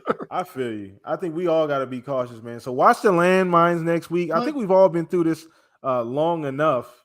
But no, Pong, speculation. This is the Christmas season for you and your city. Now, I want to see all the gifts. Again, I was the kid that hunted down all my Christmas gifts before my mom. That's what I'm saying. The business is booming for you. Yeah, I ain't getting off no social media. I'm gonna be looking. I'm gonna be digging for weeks, hoping that the entire show drops. No, so don't I say can be prepared. Yes, that's exactly. Don't say that. No, no. Listen, chat. We're not. Yes, he is not. I want all the gameplay to leak out. I just want all of it. Okay, that's what I want ahead of time. It's gonna be the worst rated shop podcast in the history of the show. After 255 episodes, this is what you do, Pong. Yes, this is who I am. I want it all. Okay, I hate waiting. I hate it. I just want it now. So give it to me. Oh my Lord. And I'll watch it again at the show, and I'll still be excited to see it live, and all put together. But please leak everything online. I'm good. Jesus, why are you saying that? No, we're not doing that. Listen. We're going to see a lot of side eyes on Twitter this dude. It's gonna be ridiculous. It's gonna be crazy. So I do want to get to this question. Shout out to Mav, man. I missed your question, G, and this is actually a really, really great question. I just doubled back in the chat. Once again, chat, we're still taking questions at least a half hour. So. You know what? Just my last point on About to, by the way, because since I almost got you there, PTK. Okay. Mr. Matty Plays is also on board. with that. What? With that idea? Yeah, he came out and said that he thinks Avowed could be ready for 2022. Okay. That just happened this week. He actually put out that post. So hey, shout out to, and listen, once again, somebody gonna be right at the end of the day, right? So it may not be us, but somebody's gonna be right. So, but I want to get to Mav's question because it was a little further back. I missed it. Shout out to Mav, obviously FSP family all day, every day. So he did he specifically ask about, do you think we may see something from Perfect Dark? He said he haven't seen any or hearing anyone talk about it. So that's a great damn question. We did go over this when we, I think a few months ago, actually, we went over this, something similar. So whoever wants to dive in on this, the whole Perfect Dark thing, obviously with it being co-developed, that's a thing now. We know that that's not going to be interrupted. They've already said, look, we're not going to stop that. That's already a thing. We're not going to interrupt just because we purchased that company. We're not going to stop them from working on this game. So we know that's a thing. Where are you guys at on actually seeing anything Perfect Dark related? Well, it's gonna go one of two ways. My initial reaction is, if they're going to stick to the status quo show, then no, we don't see Perfect Dark this year, because I don't think it's ready until 2024 at the earliest. Okay. So no, I don't think that we do see it. That's the greatest chance. If they do what I said they should do, and again, this is me, the guy who wants to see everything anyway. Okay. This is me. But if I was Phil and and Starfield and Redfall are delayed, and you just got to lean into it. So now, as I stated before, if I was Phil and the team, I'd be selling hopes and dreams. Okay. I would be selling the whole thing, be like, look, you don't need to, though. That's the crazy thing. But I know you don't need to, but that's just what I would lean into this fully and be like, look, huge delays, big time gut punch for a lot of people out in this community, blah, blah, blah, whatever the case may be, whatever you want to say nice. But we are going to show you what you are now, again, waiting for. We're going to show you what we mean by we've got the avalanche coming. Yes, we're asking you to wait a little bit longer, but we have it coming, and here are some of the goods coming down the road, and I would show it off. I would give us a glimpse. So, but I don't think it happens. I think the greater chances it's not there this year at all. Yeah, I'm kind of leaning more towards it not showing. Like, I think right now they just have, Crystal Dynamics heads, in the books type of deal, or focus on the screens and on the keyboards and all that, trying to get that game completed. I don't think we see it unless it's like in a sizzle trailer type of thing, almost like the way Marvel did with all their upcoming movies and shows and stuff. But I think for the most part, it's not a centerpiece, at least this particular showcase. Like, they may show it, if anything, like, I kind of want a game like that, where if it's not coming out this year or in the next year, but you do have an update on it, sprinkle that over at the Summer Games Fest. I mean, not that it doesn't deserve shine in your own showcase, but sprinkle it there. Save the new showcase for like new IPs and things like that. So some of these projects that are named that we don't really have a full idea of what it's going to be about, have those be the centerpiece for the Xbox showcase. And something like Perfect Dark that might not drop until 2024, Summer Games Fest type of deal. No, that works. I mean, once again, we didn't see anything really from the game. It was a character reveal. That's what that was. That was just making sure we knew who the fuck was in the game, what game they were making. Like, that wasn't really like a sizzle reel or anything of like what's going to be indicative of the final game. So yeah, I think you and Pong are absolutely right. I don't think it's ready or anything close to being ready. So I would not be surprised. I don't think we need to see anything from it this time around. I guess anything we do is great, but I don't think it's necessary. So I do stand with the gentleman here. So there's a bunch of other great questions, and I didn't want to miss anything else. Oh, Grumble also asked, will there be indies at Microsoft show? Absolutely, there better be. Listen, that's a fail if there's no indies like that. I'm sorry, like, to me, they're the indies. And once again, we call these games indies respectfully.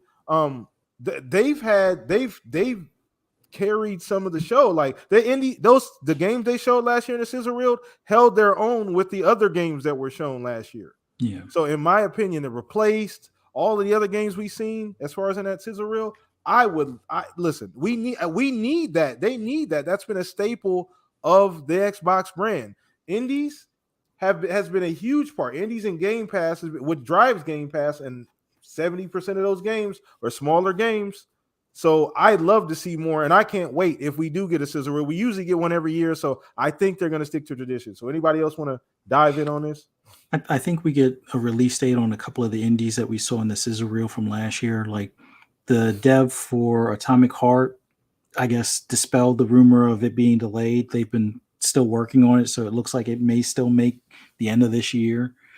We already know Scorn is going to be October, so we might get a little bit more in depth of that. I would say there should definitely be some new ones in there. I'm waiting to see which two of the big platforms are going to have. What is it? The one game from Hong Kong. The Black Myth. Black Myth Black Wukong. Myth Wukong. Yeah. Somebody's going to get the marketing rights for that. So I'm hoping that one's an Xbox indie that drops in Game Pass. That would be awesome. We know Replace got pushed to next year, but I think Somerville. I don't know if they ever gave a Somerville. It's still on track for this year, though, I believe. Yeah. So okay. Might even get the official release date for Somerville. So there's definitely going to be some indies there, and I think we'll get some new ones as well. Right now, it just seems like in the climate, at least what you see on Twitter, outside of the noise from like what Pong calls the clown show. A lot of these devs, especially the smaller devs, are in a waiting line to get into Game Pass. So we'll definitely see some stuff as far as the showcase. It's a backbone for Game Pass. It's a backbone. That's a core. That's a core game. Part of their business model is that those smaller indie games. So we're absolutely. I have no doubt that we're going to see some more indies. So. Pong, you want to dive in on that? No, I mean, again, I believe absolutely. Again, it's always been a staple. So for sure, indies will be there for sure. All right. Let's see what else we got in chat as well. So throw us some more questions, chat. I appreciate you guys hanging out with us, man. It's always a good time. Okay. I missed Bacon's question. Shout out to Bacon, my bad brother. He said, "You guys think Xbox announces anything at Jeff's show on Thursday?"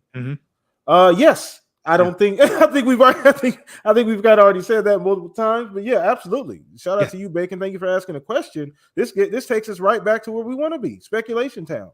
Yeah, this is exactly where we're trying to go. Every single time we get a question, we're just trying to find a reason to go back to Speculation Town. So Pong can confirm that for sure. This is what we're all about. 100%. Tours are wide open right now, 24/7, booking up fast. So get your seats because that's what we got coming this whole entire week here. So. So I guess the question will be, what are we going to see? So anybody want to take a swing? You can go first on that one, Pong. Oh, of course. You throw this to me. Wow. Look, this is interesting because of the fact that Keighley is going to take a much more important role this year. He's going to take on a bigger slice of the pie with E3 being not around, and a lot of the big third-party publishers already saying that they may not even have shows this year, that they're just going to partner up with people. So I think Keighley's show is going to be even bigger than it normally is. As expected. He seems to get better. Yeah, he gets better and bigger, but this year especially, he's taking full advantage of the fact that E3 is officially not there. Which means more eyes. And obviously Xbox respects what Keighley does, hence why they hold some of their biggest announcements for his shows. I mean, they announced the freaking Series X, not at E3, but at the VGAs, right? So they do respect him a lot. So I think that all being said, I think that we can expect at least one big announcement from Xbox there. And I would guess that it's probably part of their global publishing.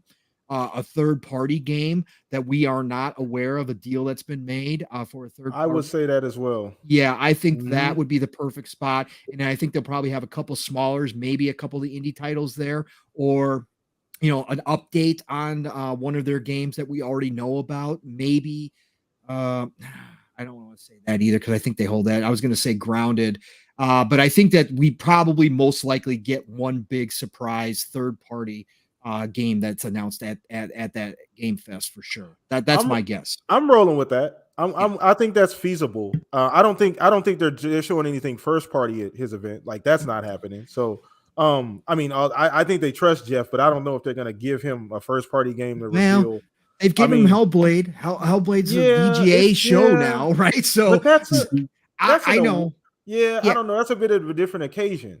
I'm just saying we don't know. Like that's why it's so hard to judge because behind the scenes, obviously Phil and his team are going to know what Jeff's doing as far as a game plan and how big his Game Fest is going to be this year, and they're going to estimate how many viewers are going to be live for that, and that's going to determine because that's a huge marketing thing. That's why they use the VGAs. 2 million people plus watching the VGAs. That's why Xbox uses that platform. So if they think this is going to be bigger than normal, it's possible they sneak in one of the first parties into the Jeff show. It could happen. Yeah. I'm not saying it's 0%. It was a Kojima deal. Well, no, we didn't talk about that. We didn't talk about that. We didn't talk because I subscribe to that idea that he's still doing something with Xbox. I still think that there's something there. Now, once again, what that is, what capacity that is, right. You never know. But because we even talked about whatever that is being revealed at the VGAs rather than being at E3, the summer showcase, whatever, So that's a possibility, and I completely forgot all about that, Pong. So I'm glad you brought that up because that's something that can absolutely happen. Absolutely happen. Is it more likely that we see Kojima in regards to something PlayStation? Probably, but there's still a possibility we could see that reveal of whatever he's been working on or that cloud game that was stated that he brought to Amazon before they put their money in their pocket and walked off. But so Fuzz, I don't know if you wanted to. I think they give Keighley I was thinking they would save it for the VGAs as far as the Kojima game, but the summer showcase will probably, or the summer festival, or however he wants to call that the Keighley's basically. I think the Kojima game would be ripe at that location. Like that's where Kojima's audience is going to be. That's where Keighley's audience is, and anybody that usually is into that style of game or a Kojima game. You think the VGAs would be a bigger deal though? I think the VGAs would probably be a bigger deal, but also you got to realize since the Summer Fest is going to be multi-platform, what better way to kind of lure some of that multi-platform business over to the Xbox brand as far as, this is a Kojima game and it's only on Game Pass and, series consoles and things like that. And that would be a nice little draw. You could do that at the VGAs, but if the game might be ready prior to the VGAs, give at least a hint or a taste of it at the Summerfest. But I think outside of that, any marketing deals that are third party that aren't necessarily the biggest marketing deals, I could see those possibly being there. Maybe a first party project that is either well, I won't say unannounced, but like one that we don't really have too much details on, or some of these third party deals that we don't have a full range as far as what that entails, like the Monster Hunter project with Certain Affinity, yep. The IO Interactive project that I guess is nicknamed Dragon or something like that. Something along those lines I could probably see being at the Keighley's Summerfest type of deal. But I hope they save a lot of the main new IPs for the Xbox showcase, and then anything else that they want to really kind of stick it to the competition, push that back to the VGAs. So like if there's, I don't know, like a new game that, after the ABK deal is done, Raven Studios is going to bring back a game or something like that. Yeah. Show that at like the VGAs or something like that. Yeah. So, okay. All right, so great question. So shout out to Italian Clowns once again showing major love here today to the Shop Podcast. So for the $5 super chat, appreciate you, brother. Thank you so much for all the support, man. He said, "Does anyone think we might get a Battletoads 2?" I don't know. I mean, it could happen. I'm not sure how well the first one did. But I don't know. Anybody want to jump in on that? I would like to see it, although I'm really more interested in the Wu-Tang gang, or not gang, but game that they were working on. If that's going to be kind of like a old school fighter style game, like a Streets of Rage type of deal, I think we get that first before Battletoads, hopefully, and then maybe Battletoads for like 2023 or 2024. But Yeah. Battletoads 2 should happen. I mean, if it's our IP now, or if it's an Xbox IP, definitely keep keep it alive and Yeah. or keep putting it out there so that way, even if it's just like an update type of thing to the previous game, have it as a Game Pass game that people can kind of cleanse the palate with type of deal. Okay. All right. Cool. So we got a few other questions here, and we'll go around. We'll answer these as much as we can. Looks like we got roughly 15 minutes or so before we wrap this thing up. But shout out to everybody watching live. Appreciate the support. All the hopefully you guys have been having fun in chat. You guys are always showing up, showing out. Super amazing. And there goes your Kojima take, Pong. Oh, you knew that was coming. Yeah. Oh yeah. That was as soon as we mentioned Kojima. Absolutely. So. But shout out to you, Focus Active, man. Drop a question down in chat. He said, "Do you think we see anything from Acti Blizzard?" That is a slippery slope, my good fellow. I don't. I mean, it's no. I don't know. No. I'm gonna just say no. I don't think they even go that direction. I mean, outside of Modern Warfare, what we know is coming this year. And outside of that, I don't think we see much of anything. I mean, maybe they did announce. Well, they did announce the WoW, right? That they were working on that. They were redoing some of the old expansions. So I mean, but outside of that stuff that they've already said, I can't see them like making any other big reveals at the Xbox event. It could happen, but that deal is still. Yeah, Yeah. I'm if they've got one of the marketing rights to, because Jez is pointing this out too, if they've got the marketing rights to Diablo 4, there's no reason why they don't announce it or show something at the June 12th showcase. It would be a big deal. So if Blizzard's ready with something, and Microsoft Xbox has the marketing rights, they don't even have to announce a console. I mean, I don't even think they need to, because we know where that's going anyway. So right, but it's still situation. It is a perfect situation, but it is a good spot to start getting some of the games if you have the marketing rights. I mean, to get associated with Xbox, like, hey, like you said, you don't even have to announce anything. You don't have to announce the consoles or anything. Yeah, no, but it's just having Activision Blizzard on your stage and getting that, that association normal for people. And again, it's been done before. I mean, last year, EA was there with Battlefield 2042. So, I mean, it's not outside of the norm to have a big third-party publisher, which we still consider them at this point, to be at the show. So, yeah, why not have something big like that show up, just to have that kind of moment? Because in the back of anybody's mind who, knows that the acquisition is happening, that'll be like, oh, yeah, wow, oh, okay, here it is, right? So I just think it'd be a cool thing if they've got something ready for the show. I think it's possible. I think it is possible we see something from them. Yeah, it would be. It's. I think there's a small chance outside of the Modern Warfare, that outside of the stuff that they've already talked about not showing, but just already revealed that they're working on and or in current development. Outside of that, I think there's a small chance that we're getting anything else. But like you said, if there's a chance they already got the marketing deals and Diablo 4 is ready, you might as well let that fly. You might as well let it fly. So you don't need to even mention a console at all, because we already know where that deal's going. So there's no need to even specify on this console or that, unless already locked into some type of contractual obligation already. So but I agree with you. I agree that possibly. I don't know. You want to dive in on that, Fuzz, about just maybe are we getting anything active, Activision Blizzard?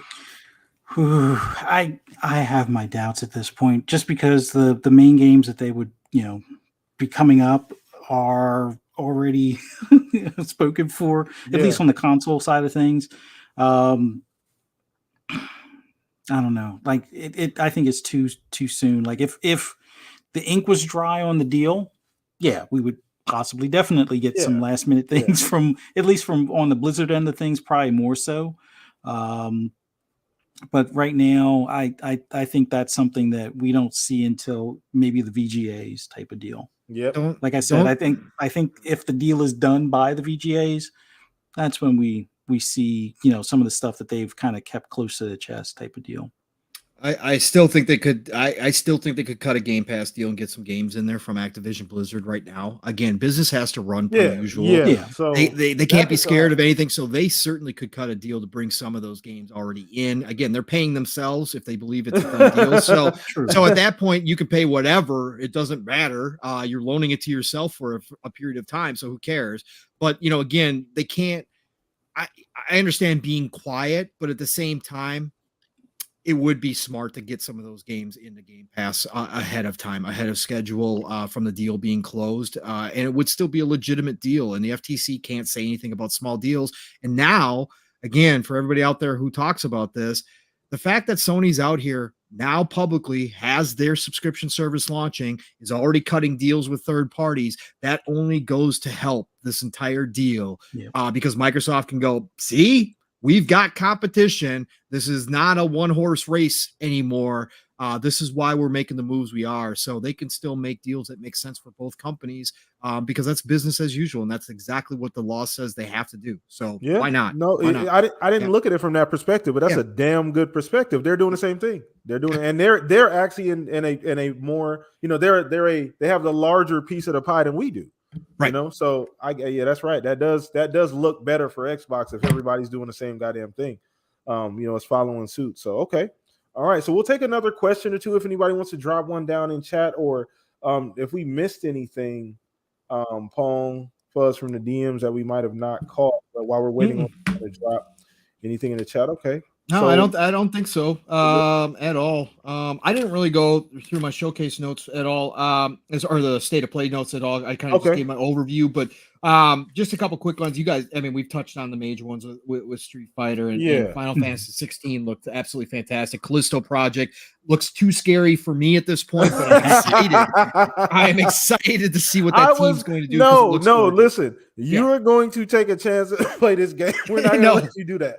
No. Steele said if we hit 1K by the end of the year, he's going to live stream. Oh yeah, I saw that. And I said, and so I said, he said, well, we're going to get Pong to stream it too if we hit 1K. So I said maybe, but I said I'm going to be playing with my eyes closed the entire time. Again, I love Dead Space, but this one takes it to a whole nother level. But I absolutely am cheering for that dev team.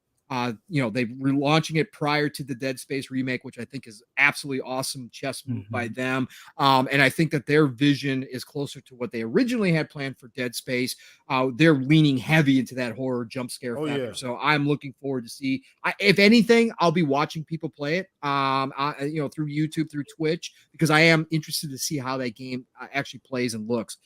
So that definitely hit my radar when they showed that off. But two smaller games that were there that kind of got lost in the shuffle, which are cool. And again, they're going to be Pong stuff that he likes, but whatever.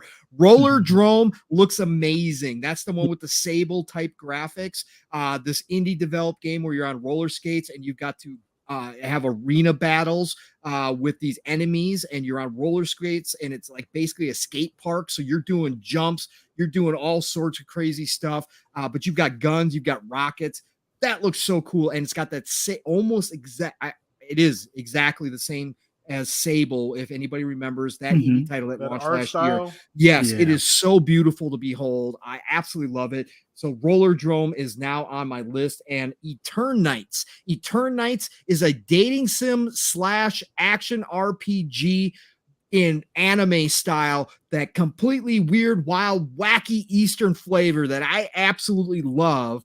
And rumor is, late last night, IdleSoft put it out there that somebody had reached out in the DMs to the developer and said, hey, this looks absolutely awesome.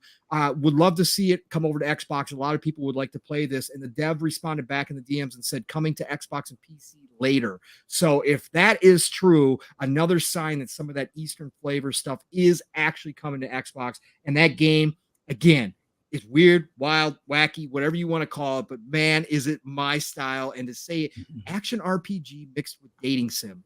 Oh my God, that just sounds crazy. so cool. So yeah, I can't wait to see that one as well. So. Awesome. And shout out to Forte for the $1.99 super chat. Appreciate it. Said most underrated podcast on YouTube. Miss you guys. Appreciate you, Forte. Miss you too, brother. One of the OGs of the game, man. Shout out to Gaming Forte, man. Thanks for dropping in and dropping that on us, brother. Thank you so much, man. So we'll take, if you guys can throw one more question in here, we'll grab one more and then we'll wrap this thing up. He said, is Roller Drone coming to Xbox? No word on that one. It is an indie Yeah. title. I would imagine that if it does well, it'll come later. It's probably a timed exclusive, console exclusive. With that new service, Sony may be more likely to hold on to maybe, yes, maybe. That is a possibility. But yeah, they have not said whether or not it's coming to Xbox yet. But I'm holding my breath for that one because it does look so cool, man. It just looks so cool. I can't wait. Awesome. So I mean, if we not get another question, it's fine. I think we can go ahead and just wrap it up. Man, it's been an amazing show. Once again, we missed last week. We hate to miss weeks. Things happen sometimes, and I feel a little bit under the weather. But glad to be back this week. It has been an amazing show, as it always gives. You guys coming, showing up, showing out every single week, giving us a bunch of energy, bunch of support, giving us a lot going on in the comment section as usual, man. But I appreciate you guys every week coming out, hanging out with us. This week is going to be crazy. This week coming up, I don't know where everybody's going to be at. Everybody's going to be doing. I had initially announced that I was going to be live streaming, and I'm still going to try and do that. Even if it's just me, I'm still going to try and do that. So if you want to come, just hang out and watch the actual event on Sunday, the Xbox Showcase. Come hang out here at the Shop Podcast. We'll be watching it too. So maybe have a guest here too. Who knows? But if you want to hang out, we can do that. But you guys have been awesome chatting. We're going to go ahead and get to my compadres here, man. It feels good to be back. Feels good to be, feel like myself again. But Pong, always glad to have you here, brother. Battery of the Shop Podcast. But let everybody know where they can find you if they don't already. Amazing to be back, PTK. Again, glad you're healthy and doing better, and we can get the show done because I love spending my time with you and Fuzzy. This was awesome. Get back to normal on a Saturday night again. Chat, you all were amazing. Appreciate you all showing up. Other Zinc, you did not disappoint. You had the hot takes. Thank you for that. Special shout out for that. But great to see everybody here again. Love doing this. This is just amazing. And again, like you said, PTK, time and time again, this is Christmas. This is the time to be doing this. This is what we do this for. We do it year round because there's a nonstop action in this industry right now. It's the hottest industry in the world. But at the same time, this is special. This is special. Oh, yeah. And it's great to be sitting in Speculation Town full time. I love being here as one of the mayors. And so, you know what? Next week is just going to be off the charts. So first of all, follow me, Pong Soul, Xbox, Twitter, you know the drill. Twitter next week is going to be especially busy. It's going to be important for you to be able to follow all your favorites around to different podcasts, because I'm sure a lot of us are going to be popping out of different places all the time next week. I know I will be on Xbox Factor podcast on Tuesday. I am making that a priority. So I'm going to be there this Tuesday, 12 p.m. Eastern, 11 o'clock Central Time. Double Barrel Gaming. Mr. Boomstick is the man. You all know it. So be there, because we're going to have a lot of good talk on Tuesday about Xbox. It's going to be a lot of predictions, a lot of speculation time, a lot of fun. So again, 12 p.m. Eastern, 11 o'clock Central Time, Tuesday. And then Thursday, I'm taking the entire day off of work. I'm actually taking a day off of work because Thursday is going to be nuts. So be there. Look, we're going to have stuff going on Fun Speculations channel. Of course, I'm going to be over there for the Keeleys. And then right after the Keeleys, I'm going to be headed over to Boxing Burger's channel to do a live reaction show. He's doing a live action show there with Crazy Louie and Sour Blow and myself. So we are going to have fun right after the Keeleys on Boxing Burgers, and then back at Fun Speculations channel for PM in the PM Thursday night, 7 p.m. Eastern, 6 o'clock Central Time. Be there. Mav and I will obviously have a lot more to talk about. We never have stuff to run out of. We never run out of stuff to say, but this week especially, and coming off the Keeleys, it's going to be amazing. So be there Thursday night. Friday, Xbox Ultimate. Probably might be one or two other places that day. I got to find out yet. But Xbox Ultimate Friday night, 9 p.m. Eastern, 8 o'clock Central Time. Then Saturday morning, prior to the future game show, is going to be me and Steele, of course, living split screen, all one word, 10 a.m. Eastern, 9 o'clock Central Time. As always, Mission 1K in full effect. Please show up. We're going to be breaking down everything so far. We're going to get everybody out of there on time, even though we like to run overtime. We're going to get everybody out of there on time to get to the future game show, which happens right after that. 40 plus games announced there for people who don't know, including Sony, including Xbox, including PC, including Nintendo. So it's going to be a show that you may want to check out. So that's future game show on Saturday. And then I'll be back here Saturday night for the Shop podcast. And then next Sunday is the Super Bowl, everybody. Get ready. Like he said, everybody is going to be live streaming. I personally will be over on Fun Speculations channel as always. I don't know if Steele's going to be able to get out of work yet, so he may be there, but we're going to have tons of people. PTK is going to be doing stuff. Everybody's going to be doing stuff that day. Wherever you guys show up, it's the Super Bowl. It doesn't matter. Just get ready. It's going to be a blast. But hey, it's the golden age of gaming. This is the golden week of gaming. Christmas for all of us. Enjoy this time. We are going to get surprises this year out of any other year. We just don't know a whole lot, but I can't wait to see. I am expecting some big surprises because there's been a lot of games pushed because of the pandemic. Things that may have been planned to be revealed that weren't even revealed, but now are ready. There's going to be a lot of that, I think, this year. So I am hyped out of my mind right now. I can't wait for this week to get rolling. Get ready, buckle up, play what you love what you play. And I'm going to talk to you all real soon. Thank you for being here, everybody. Man, appreciate you, Pong. Every single week. Once again, heed Pong's instructions. Next week is going to be crazy. So follow people, all your favorite YouTubers, things like that. Just follow them on Twitter. That's where you're going to be able to keep up with everybody and everything going on because plans change too. So things can happen really fast. Yeah. You can go from having a show to not having a show at all. So just keep up with people's Twitter and, keep your eyes peeled to make sure, you know what's going on for the week. But Pong, always a pleasure, bro. Always a pleasure, man. Next week's going to be crazy. Next Saturday night's going to be so fun because because my show just happens to be, kind of like on the eve of the Super Bowl. Yep. And it's probably the last podcast that you're going to watch on Saturday. A lot of times it'll be the last podcast most people watch. So it's going to be amazing. And we're going to have a whole lot of time. Hopefully we might be able to get Fuzz in here. I'm sure he'll go over that Fuzz. So speaking of segue and kind of what you got going on next week. Well, man, it was awesome being on here with you guys. So glad we were able to do this tonight. Glad you're feeling better, PTK. Thank you, sir. Thank you, chat, for coming out here. For anyone interested in what I'm going to be doing next week, definitely follow me on Twitter if you can at fuzzy_Belvedere. On Monday, I'll be on FSP at 10 p.m. Eastern Time on Fun Speculations channel with Mav, Psychonauts if he's feeling better, Lore Master Jasper, and 3-Bit. And pretty much probably talking about some of the predictions for the show. Man, this whole next week is going to be exciting. Outside of that, I'm not sure if I'm going to be able to do any more podcasts other than the Shop podcast. I got to kind of play it by ear because I'm going to be actually in LA leaving Friday afternoon. So I'm not sure how that's going to work out.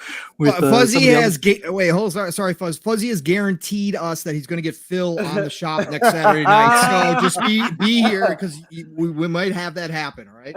I'll try to see what I can do, even if it's like an impromptu. Hey, no pressure, on video cam or something like that. But yeah, I'm gonna try to be here next Saturday. Got the wife out there with me, so I got to play it by ear because this will be like our first real vacation or time away from the house, and the kids are old enough to be on their own for this weekend coming up and stuff. So this will be our first time away since the whole pandy started 2 years ago. So this will be pretty exciting times. Can't wait, man. Gaming, just this is Christmas Eve on steroids basically right now. So looking forward to next week. Awesome time here. Always pleasure to be here with you guys. Look forward to next week. Can't wait. Man, and once again, last but not least, your boy PTK Blam. Hit me up everywhere. PTK Blam. That's on Xbox Live. This here on Twitter, YouTube as well. So appreciate you guys for hanging out with us. You guys are always fucking amazing, chat. I tell you every week, and I'm gonna constantly do that because you guys are the reason we come here, have fun. I see new faces every week. That's always fun. So once again, hit the like button, subscribe. Next week is going to be crazy, people. So, keep up with me on Twitter. There will definitely be a poll of the week on Monday. As the week goes on, once again, keep an eye on Twitter because that's where I'm going to be updating you guys on what's going on with the show and everything Saturday, if we're going to have guests, things like that. So just try and keep everything clear. But appreciate you guys. Enjoy the rest of your weekend. Love you guys. Stay safe. Be healthy. Peace out, everybody. Have a good weekend. Later.